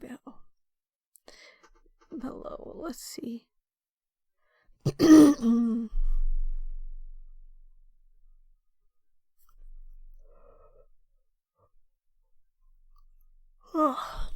So we have the input, and this one is defective. Animation is annoying.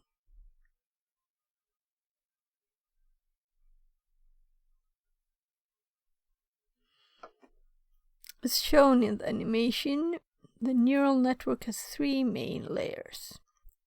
Input layer. This is the first layer of nodes in the neural network. These nodes each receive a single data input that is then passed on to the hidden layer. This means that the number of nodes in this layer always matches the network's number of inputs. These or data parameters. For example, if your network takes a twice length, width, height, there will be 3 nodes in the output layer. This is the last layer of nodes in the neural network. These nodes send output from the network once it has been received from the hidden layer. Therefore, the number of nodes in this layer will always be the same as the network's number of outputs.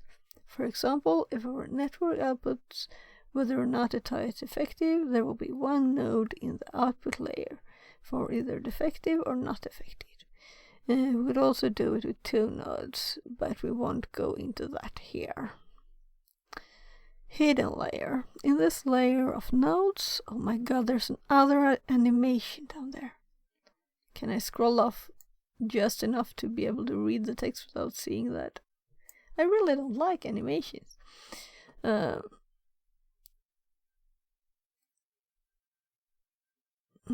This is I got so annoyed I totally lost track of where I was reading.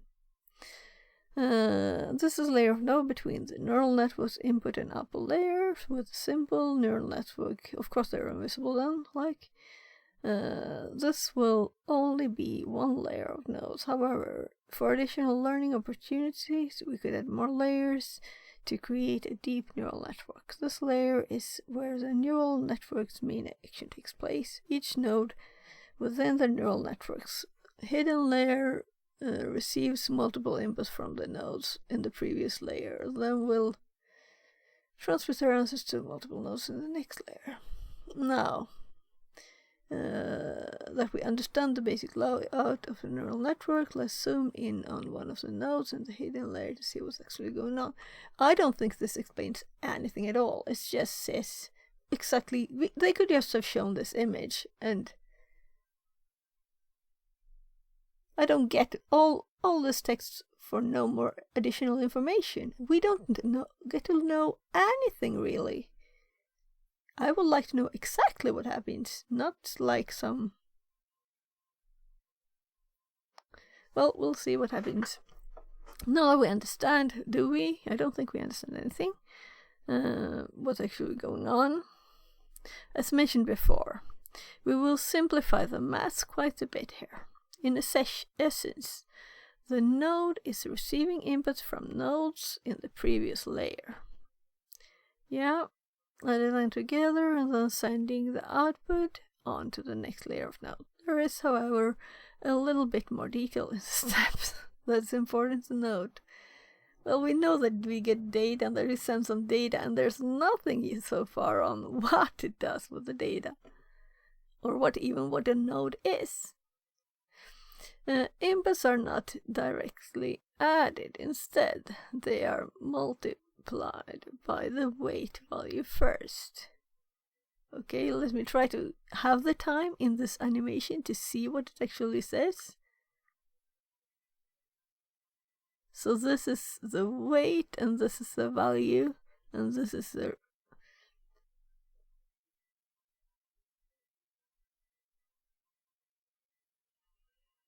I don't have time to read everything because it keeps moving.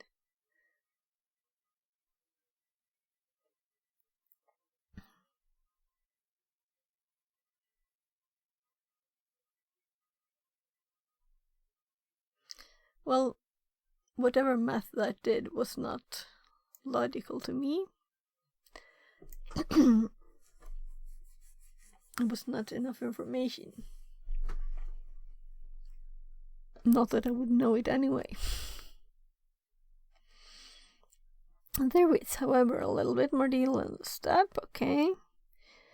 Inputs are not directly added. Instead, they are multiplied by the weight. Yes, this helps the neural network decide which inputs should contribute to the output. Yeah, we got that. In addition to the additions, output is not directly transmitted out. The additions output is not directly transmitted out. Why does it mean additions? What's additions? Whatever. Instead, the output is first entered into what is called an activation function. In essence, this decides if a neural node will be active or not. It does this by ensuring that the output, no matter what the input always will be decimal between 0 and 1. Okay? So it's supposed to be that, between 0 and 1.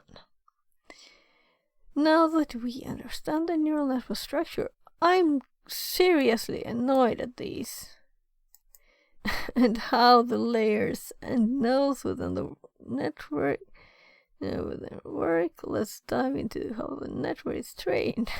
It's like this is all of it, and they took a tiny bit here and say, oh, now we know this. And I feel like I learned totally nothing at all. Nothing useful.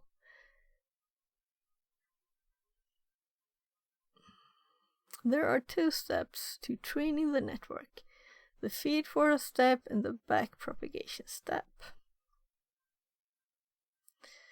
Another animation.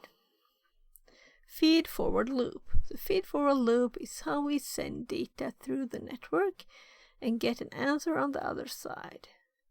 Once our network has been trained, this is the only step. Evo4Marine says, would you rather watch a tree grow or a knee grow? Okay. So, if you want, I could, like, TTS ban you. Nothing more like that, okay?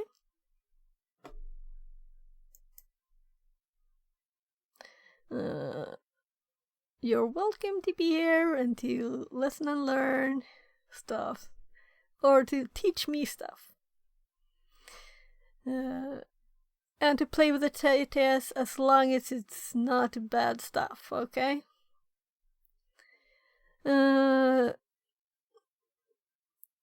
So The feed-forward loop is how we send data through the network and get an answer to the other side. Once our network has been trained, this is the only step we perform. Okay. At this point, we stop training and simply want an answer from the network. To complete one round of the feed-forward step, we have to perform the following.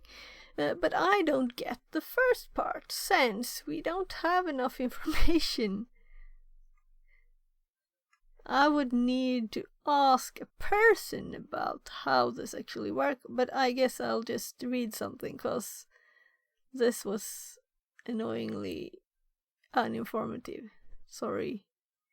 I don't want to complain. I don't want to be negative ever. I want to be positive. But this was really nothing. I would never learn just to learn like words, what's, you know, rambling words that doesn't mean much.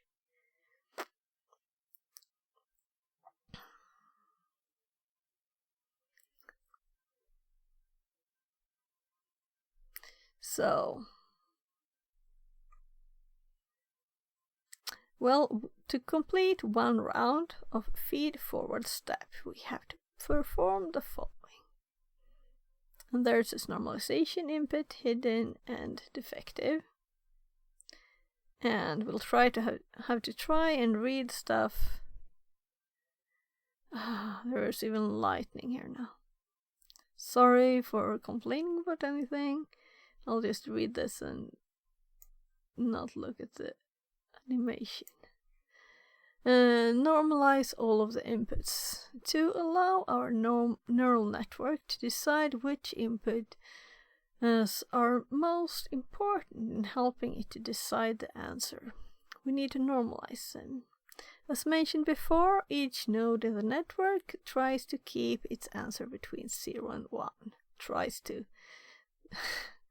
If we have one input with a range of 0 to 50 and another with a range of 0 to 2, our network won't be able to properly consume the input. Therefore, we normalize the input first and adjusting them so that the ranges are all the same. In our example here, we would take the inputs with a 0 to 50 range, divide them by 25 to change the ranges from 0 to 2. Okay.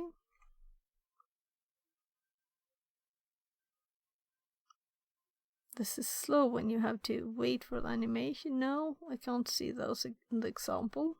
Okay. Feed the inputs to our nodes in the input layer. Once normalized, we can provide one data entry for each. Propagate the data through the network at each node. We add all the inputs and run them through the activation function to get the node's output. This output then becomes the input of the next layer of nodes. We repeat this process until we get to our network's output layer. Read the output from the network. At the output layer of the network, we receive the output from the nodes. The answer will be decimal between 0 and 1, but for the decision making, we'll round it to get a binary answer from each output node.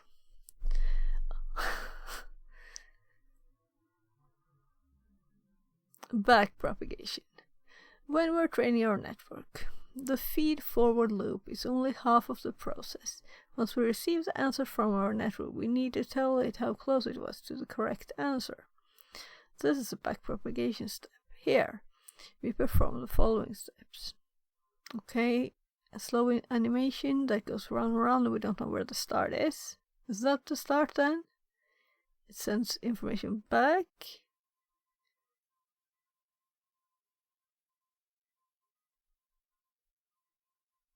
Okay, this was the first useful animation of all of them.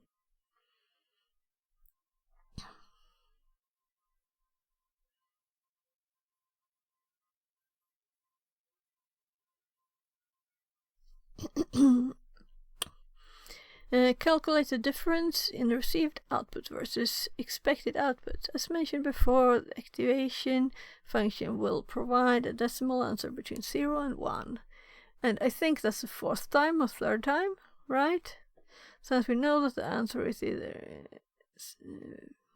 has to be either 0 or 1, we can calculate the difference in the answer. This difference tells us how close the neural network was to the correct answer.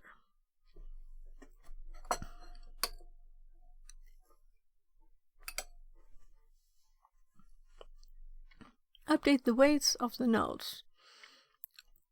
Using the difference calculated in the previous step, we can start to update the weights of each input to the nodes in the output layer. We want to dive too deep into this update process, as it often involves a bit of complex math to decide what updates should be made. But they skip over too much, I think, because how can we know how stuff works if we don't get to know how it works? I realize you can't, but still. I wonder if they tried this room on someone not knowing anything about this, and if they understood everything and felt that it was useful information. Using the difference calculator, where we can start to update the weights. Yeah, I won't drive it in. And all of this is just repeating that we won't do complex math. So 2 complete lines of text for that. Propagating difference back to the other layers. I'm starting to think maybe this is not where I should focus. Maybe I should just go do boxes or something, or do normal rooms. Maybe it's just this one, huh? I'll stay on it. Propagate the difference back to the other layers. This is where the term backpropagation comes from. Once the weights of the nodes in the output layer have been updated, we can calculate what the difference would be for the previous nodes. Once again, this difference is used to update the weights of the nodes in the layers before being propagated backwards even more. We continue this process of backpropagation until the weights for the input layer has been updated. Once all weights have been updated, we can run another sample of data through our network. We repeat this process with all of our samples in order to train our network. But what I need to know before I can start understanding this is how this is actually set up in the computer. Exactly how this works. And I don't get to know that. I mean, this is just no information. I get no information that's useful to me. Maybe someone else thinks this is great. I'm lacking step 1 to build. This is like step 3 and 4, and then they don't have the step after that. New follower Twitch. New follower over Mal. Less than 3. Welcome. Oh, how would I pronounce this? Obermau? Welcome in. And thanks for the follow. And I'm usually not this negative. Hi. Well done, smile, smile. I'm usually not this negative about stuff. I'm just complaining. I feel I'm just complaining now. But it is kind of annoying that you need to know like the numbers before you can make maths with them. And I feel I don't know the numbers in this. So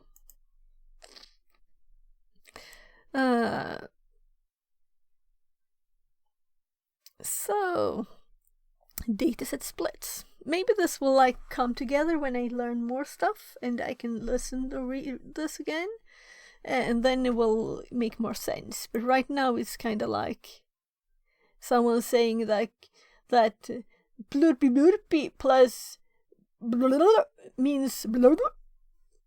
Oh, what? But I don't know what those two mean. So how can I get how the calculation would be? That thing. Dataset splits. the last topic to cover before we can build our network is dataset splits. Let's use an analogy to explain this. Let's say our teacher constantly tells us that 1 plus 1 is 2 and 2 plus 2 is 4, but in the exam our teacher asks us to calculate 3 plus 3. The question here is, have you just learned what the answer is, or did you learn the fundamental principle required to get the answer? Yep, exactly. In short, can you overtrain yourself by learning the answers instead of learning the required principles itself? The same thing can happen with neural networks. Overtraining is a problem. Okay. I understand the concept of overtraining, and I'm not sure that was the greatest explanation. But so specific data, so it just knows the specific data instead of the actual process of getting to that. We're training them with data where we know the answers, so it's possible for the network to simply learn the answers, not how to calculate them. To combat this, we need to validate that our neural network is learning the process and not the answers. This validation also tells us that we need to stop when we need to stop our learning process. To perform this validation, we have to split our dataset in 3 datasets below. Training data. This is our largest dataset. We use it to train the network. Usually it's about 70-80% of the original dataset. Validation data. This dataset is used to validate the network's training after each training round. We send this data through our network to determine its performance. I'm starting to not listen to myself reading. Sorry. Just rereading this. Validation data. This data says it's used to validate the network's training. After each training round, we send this data through our network to determine, okay? If the performance starts to decline, we know we're starting to overtrain. Okay. Usually this is about 10-15%. Okay. Testing data. This dataset is used to calculate the final performance of the network. The network won't see this data at all until we are done with the training process. Once training is complete, we send through the testing dataset to determine the percentage of our network. Usually this is about 10-15% already in the dataset, okay? Now you know. Yeah, we know everything about basic neural network works. Yeah, very much. So it's simple to build our own. Oh yeah. Let's start programming from scratch. Not to look at anything. No? Putting it all together.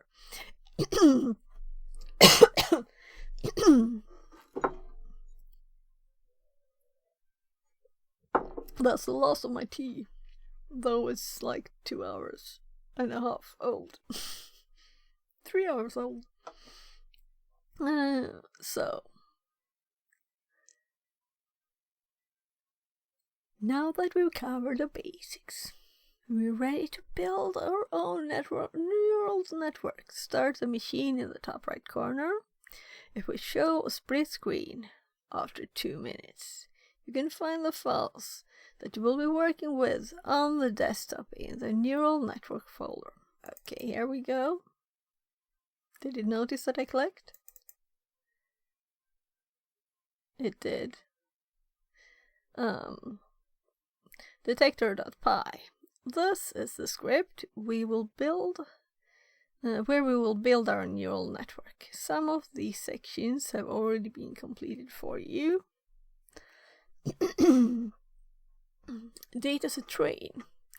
This is your training dataset. In this dataset, the elves have not only captured the measurements of the toys for you, but also whether the toy was defective or not. We will use this dataset to train, validate, and test our neural network model. Data est test. This is our testing dataset. In this dataset, the elves have only captured the measurements of the toys due to sheer volume of the toy pipeline. They were unable to determine if the toys were defective or not. Once we have trained our neural network, we will predict which of the entries in the file are defective toys for Mosquito to remove from the pipeline. First step is to complete the detector py script. Let's work through the initial code. It will already be added for you in the script as shown in the snippet. So I guess we better open this. How have they intended us to do this? Is a good question now. I'm just curious to just check through this quickly.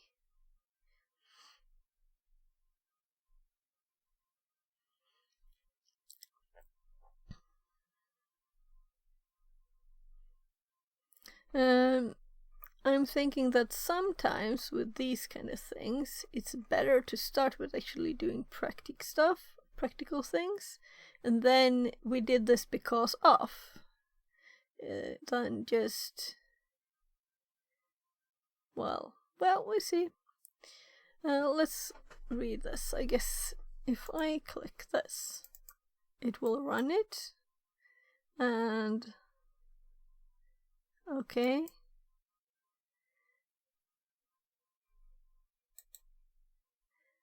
Oh my god. What? No.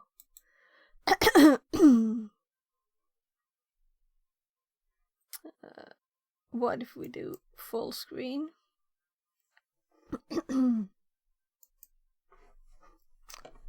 And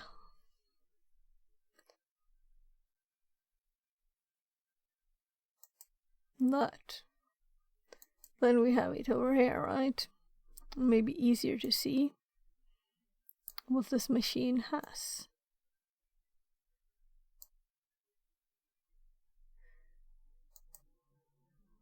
So I would like a terminal probably, but I'm thinking there should be some kind of editor, right?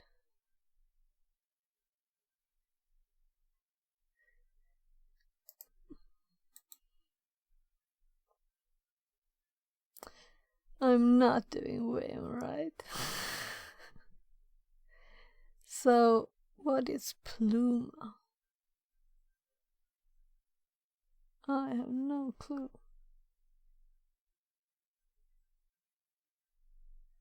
Well, we'll see what this says then. Of course it jumped to the top. Oh my goodness. We're going to another world there.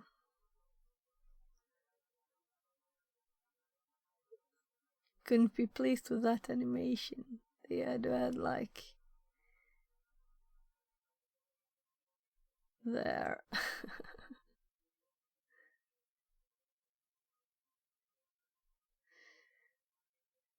So now we can read this. Sorry for my throat kind of giving up.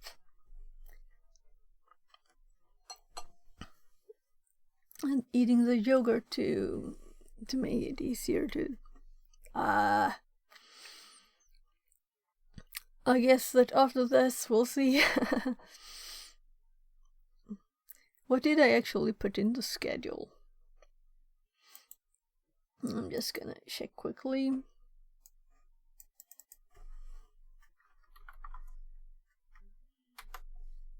No, that's the wrong one. Oh, that's smart of me. When you have one open tab in Firefox, don't close it because you opened the wrong thing.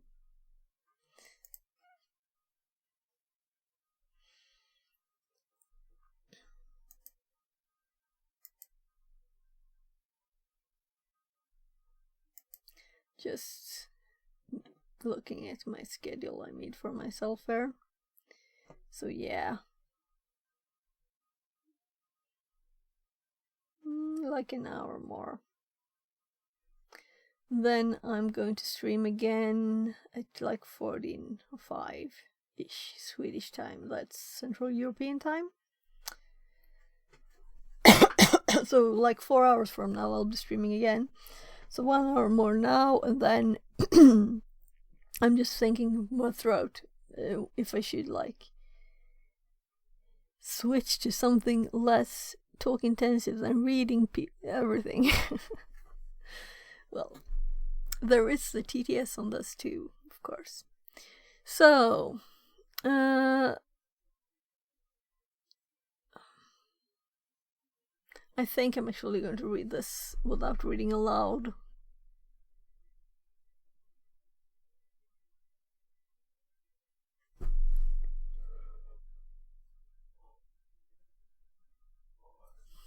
Numpy and pandas.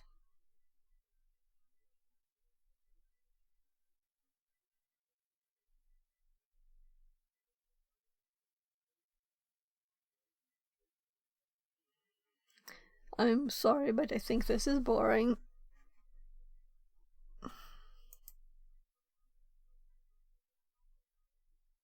And I'm actually thinking I'm not going to go very too deep into that.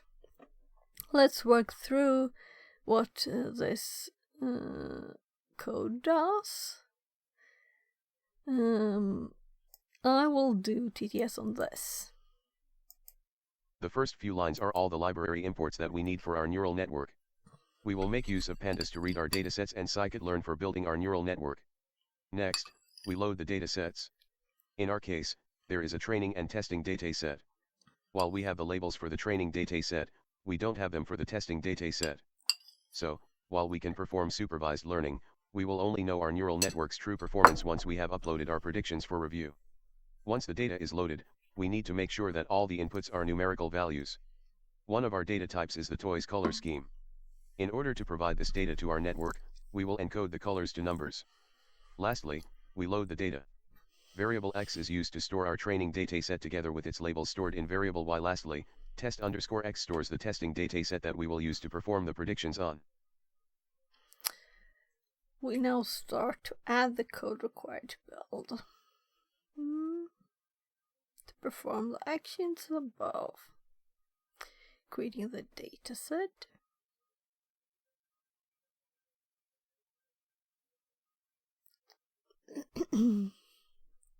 First, we need to create the datasets. In our case, we will use 80-20 split. We will combine our validation and testing datasets, as we will use the completed new data for our testing dataset. To do this, we have to add the following line to our code after the Okay. The Kali machine has fallen asleep, though that doesn't matter really. Let's do this. That was my plan. There, so we have it on the right screen anyway.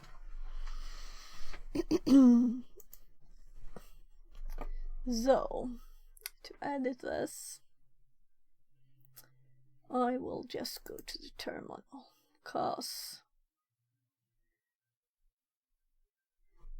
I assume Nano is here.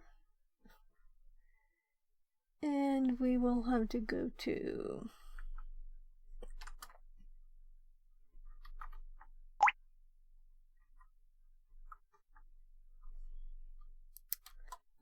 the error message beeps are so annoying.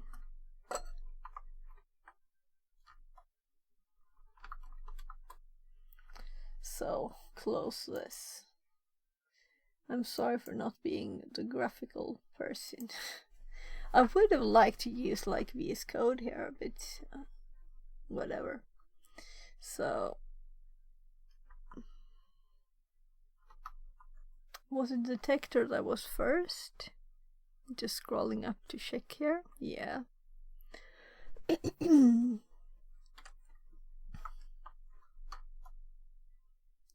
So,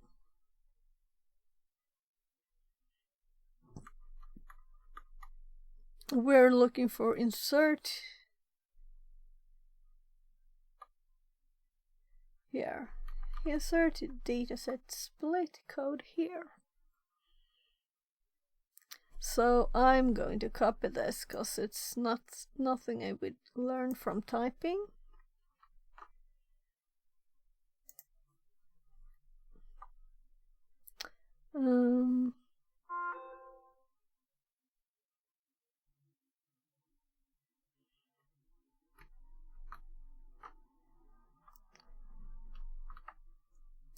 Right, we have the paste problem.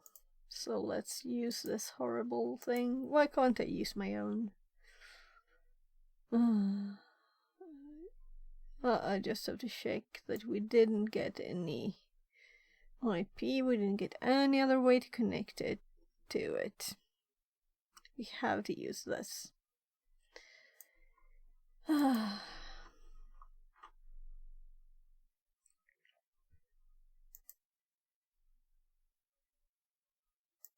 I know what I did last time, actually. I had it both in both places and just was using this to I want to see the split view there. So then we can just use this for copying and pasting. And we don't have to bother on this one with that. Oh no. Oh. Okay. Didn't work. It's compressed everything. So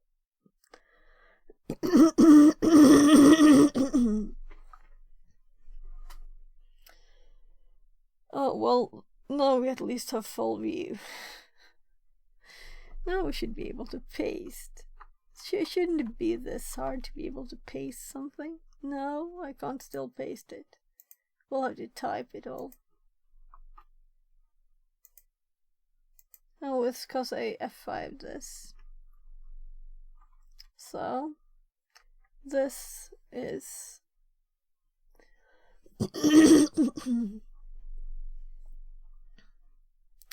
and again, let's find a place where we were.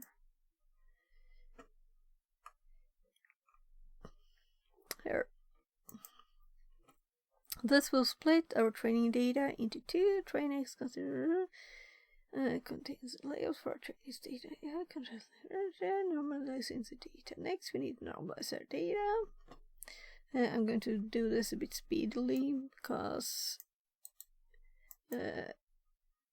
if I were to actually do this, I would dig this so much deeper into this to actually understand everything, because this was not enough for me.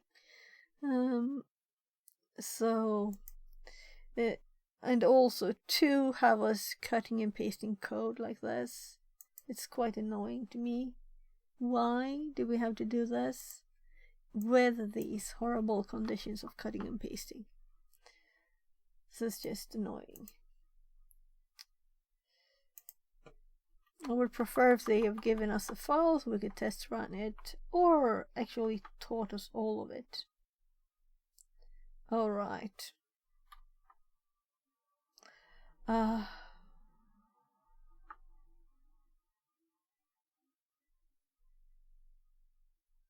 thinking, should I do it or not? Yeah. Let's start from the beginning. And I'm going down to the normalization one. Pasting that.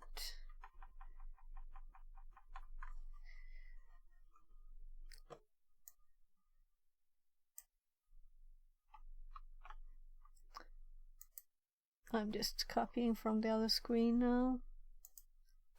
And we'll have to do this again.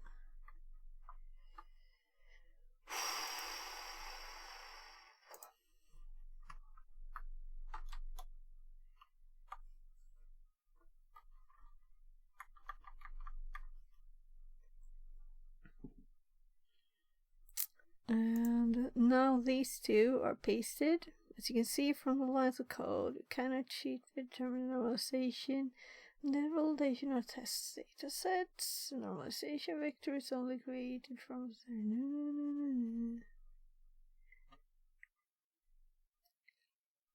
so now I'm starting to think what IRL test thing is that we should do. If there's anything I need to do before the stream.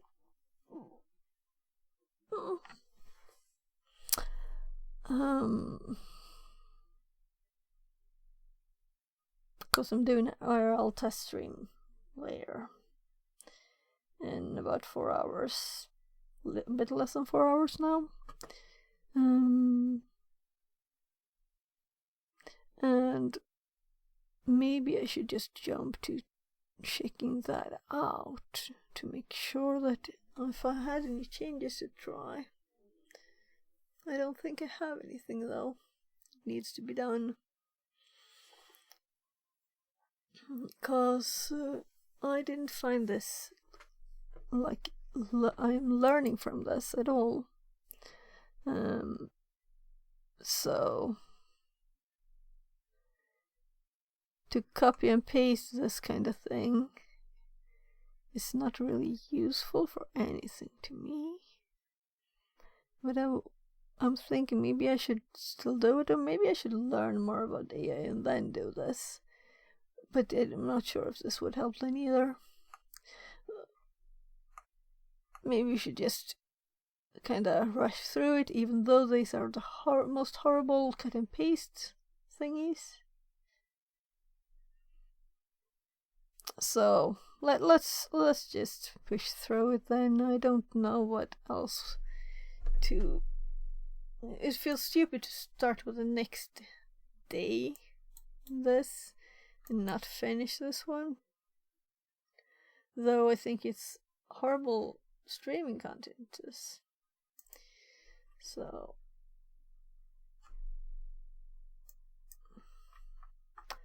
have to paste it in the box. Who made this and not gave us like remote? We could have had RDP to this box. We didn't have to have this horrible copy and paste. Why?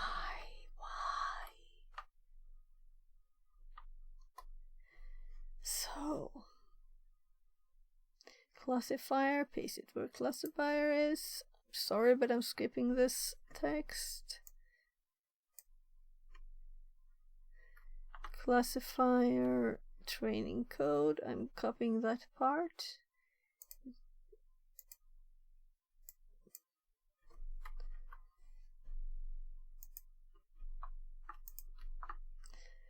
Oh, was that all? I could have typed that.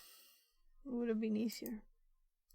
So, classifier training code here.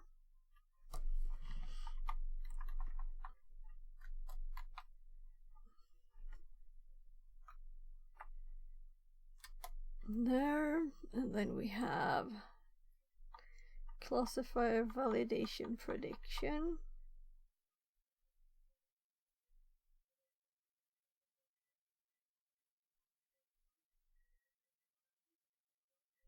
Okay, so this is a comment, but it doesn't have any code. Because it's... No, I think I did the wrong thing here. Because I already had pasted this bit here. Okay. Oh. Yeah, that happens. I should kind of save all the changes, right?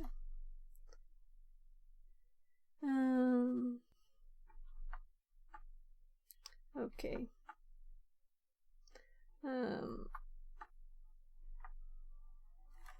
This is annoying.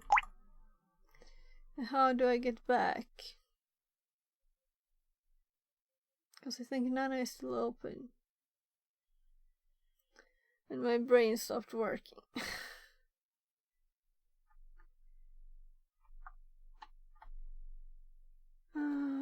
I don't know the Nano shortcuts perfectly either. So let's just do... If I do... What did I do just a second ago?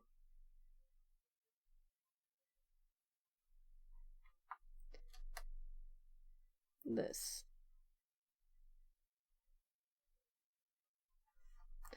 Is being edited. So... Anyone listening that can help me with this? I think Nano is still open. I guess I could get like the process and foreground it. Is it something like this? Yeah, that was it. Well, at least it was in my memory, even if I'm feeling like I'm dying from this horribleness. Let's just delete this. There, and then we go here and we paste here instead.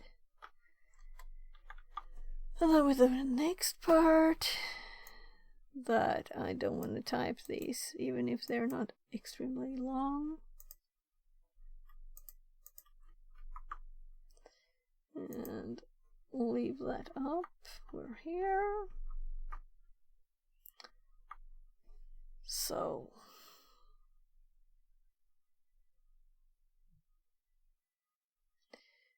this is next step is validate our neural network. And they just type this, they don't explain much either. As you can see, when you execute the script, so we're supposed to execute the script now, meaning we must save it and exit. And let's move this out of the way. Oh.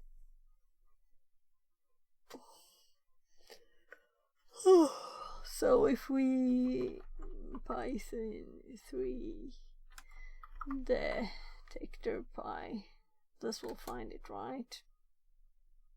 Yeah. As you see, when you execute the script, predictions are significantly faster than training the network. This is why neural networks can actually be used in real-life applications, as the predictions rate is incredibly fast once the network has been trained. We can determine the accuracy of our classifier by comparing the two arrays with the following code. Also, and there's the... I'm sorry, but my brain is not awake enough to... I'm kind of mixing in a bit of Swedish there. So, we're seeing the output here of the script.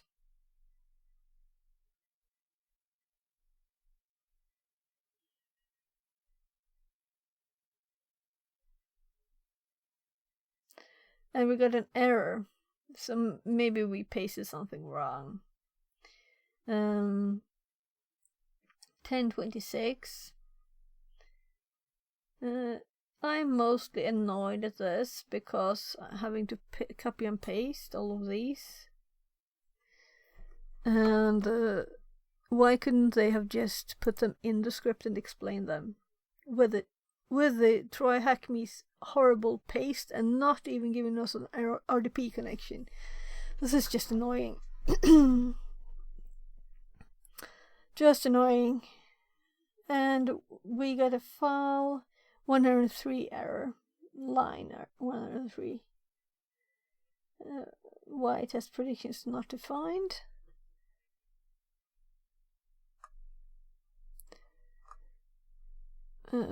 That's not all of it, right? And I'm also feeling my throat is quitting on me. So I'm going to simply see, where were we in this now?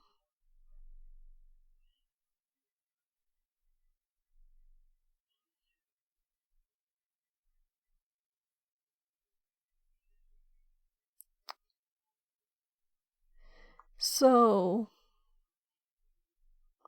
we're supposed to actually do this part too. But as you will see when you execute, okay, so not now, but later, because we need to add one more line.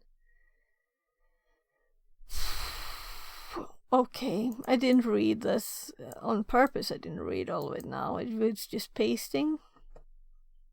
So we didn't get this last part because I didn't finish pasting the last bit.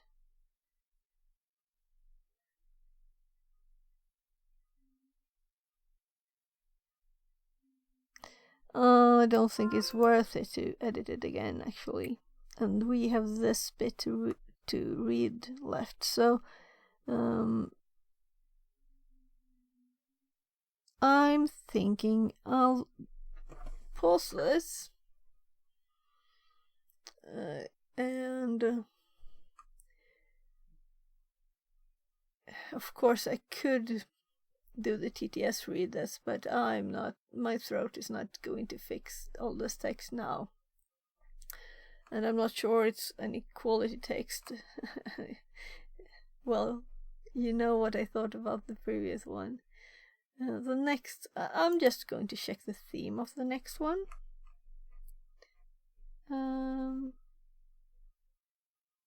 What?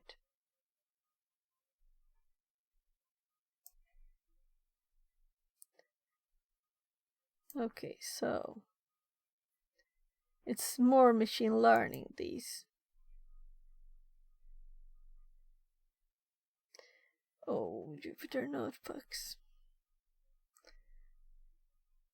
I am open-minded. No, seriously, why not just type it normally, not using notebooks?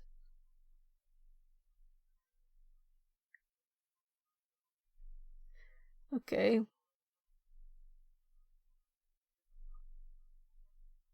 I would assume that this does not build on the old room, since they are different days, they have different machines, so that's definitely not something we need to finish the previous one. So this is probably new stuff. Still, Jupyter makes me think, oh my goodness. But last time I just did it in VS Code anyway. So maybe this is more interesting. And then we have another machine learning.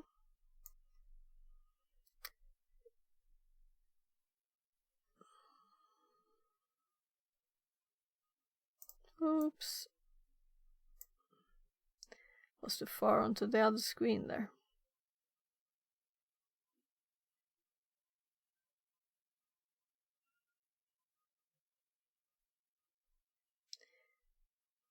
Well.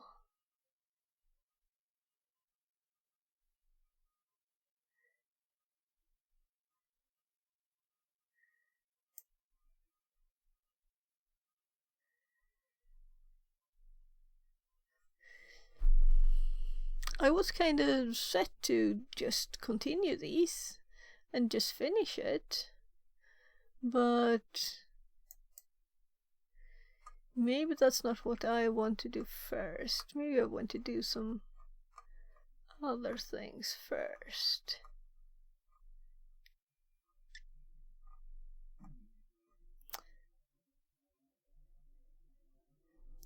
Fine, I want to learn more about AI, and as I told you at the start of stream, I'm going to do my run a local one and things like that. But I was just googling that yesterday.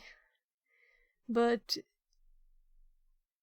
explanations that you don't really learn anything from, and I'm not judging the other rooms from this one, but so I hope they're better.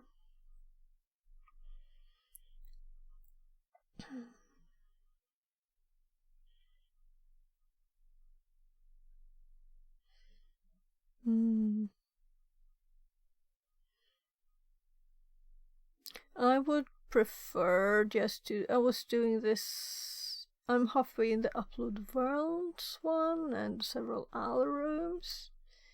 So I'm thinking that next time maybe I'll do something else, and then I'll go back and do a bit of this again. Because what I was thinking was just going through all of this. But if it's this kind of thing, I don't think so. So if I click me and I can do my rooms, like I can see not finished ones. So this is not finished, this is not finished, this is not finished, and that's because I think there's been like dependencies of other rooms, and some I've just click to check what it is. So, and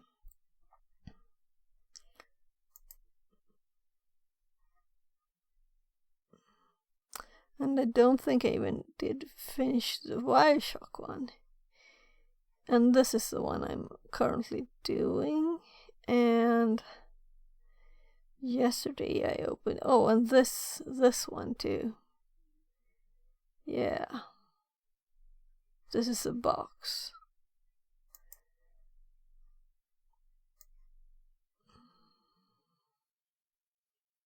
These are done, right? You can check that you don't want to see the done ones, right? I'd completed. So, am I on the first page of that? Of course not. That would not have been would have been too logical for. So now we just have the unfinished ones.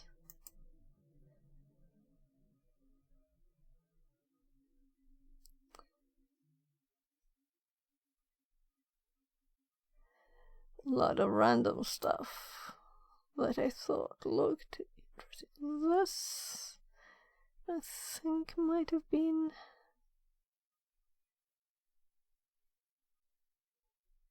Yeah, there's, oh, right, the burp ones, they changed them, so I'm back to not having done them. Which was kind of funny. And the kitty. And it's kind of funny too that you always have this message active here.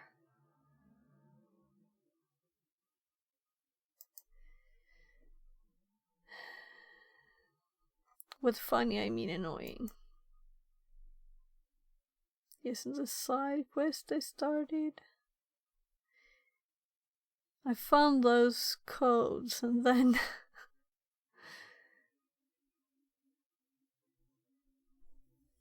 I didn't have time. And this is the one we're currently doing of the not finished ones. Maybe I'll just do some other not finished ones next time. At least let's... Can we even... Yeah, we can terminate here. Cause... Fixerbot says. New follower Zip Archive. Less than 3. New follower Twitch. Welcome Zip Archive, welcome in. I'm kinda about to end this, but actually I could stream maybe an hour more. But my throat kind of... now I can talk a bit. I've been reading a bit. Quite a lot. So I'm thinking I shouldn't do something where I read a lot. At least. This was what was suggested for the first room we did today. For the first day on AOC. I wouldn't call it a room. And those were just the questions. That was the suggested reading from this AOC day. More suggested reading from there. And this does not look good to me. I think I'll close that one. So maybe this would be for me then. But seriously, I'm actually thinking maybe we should just try and download and make something. Make like install a local AI instead.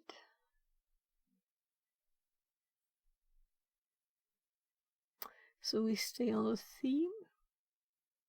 But I should probably read a bit more before I just started doing that yesterday.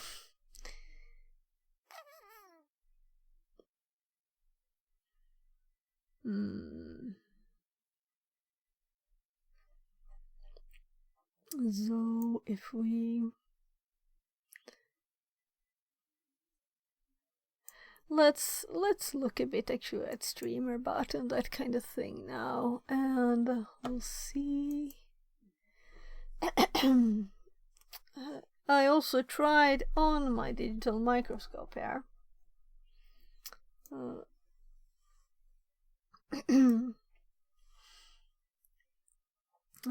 I showed a bit ago. Let's see.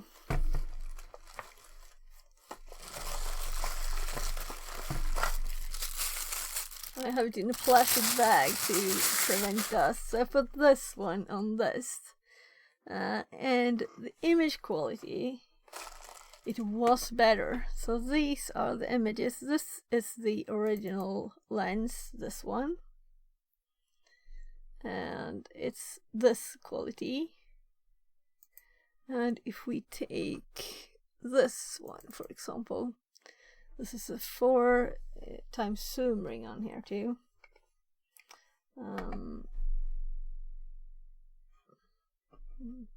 My Kella is reminding me it's there. So I didn't open it. I did a double click. So the quality difference, I'm not sure if this is better, but this feels a bit blurry when I compare, you know, and also the colors. Oh, I think it's not worth. With this I would have to do manually lots of stuff. But it was kind of fun test at least. And now this is from my old Nikon D300, and this is kind of heavy. And it doesn't have video. That's the problem. So I'm looking for a camera now. And this objective was it's f3.5 to 5.6, so it was too dark to use with a microscope. Should I just do a bit of soldering or something that's not very brain intensive maybe? Or do some fixes in to the stream?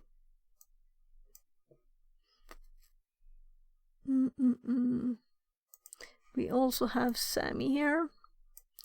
And oh, what's this deck? Oh, look! I started making raid buttons, and who did I do first? It's not actually working yet then, because I started to, making it more lazy time raiding someone instead of typing everything. But this is intended for remote then, to start and stop streaming and switching between 1080 and 720p when remote streaming. But to go back to the Obsidian notes, I just have to set differently. Oh, I should move a bit right too. I'm trying to. I should put a reminder in stream to actually move a bit. To move a bit more. We sit for hours, you know. New follower Twitch. New follower Brains. Less than 3. Welcome in. One thing to check too is why does it say new follower Twitch? Brains says less than 3. So, what are your interests? People watching on stream now. Why do you want to do a little bit of time here we got? Because the this is what we started with. The example honeypot, and we kind of just got the name because it was a very tiny part of the THM AOC. Age says Here. I want to do trap shit with my rapper friends. Okay. What's that? You'll have to explain. Dick. translated from Dutch. And for people not used to the TTS, that's just actually the translation of the emote in Dutch. I'm just clowning around. Yeah, I noticed that. But I'm kind of curious still what it means.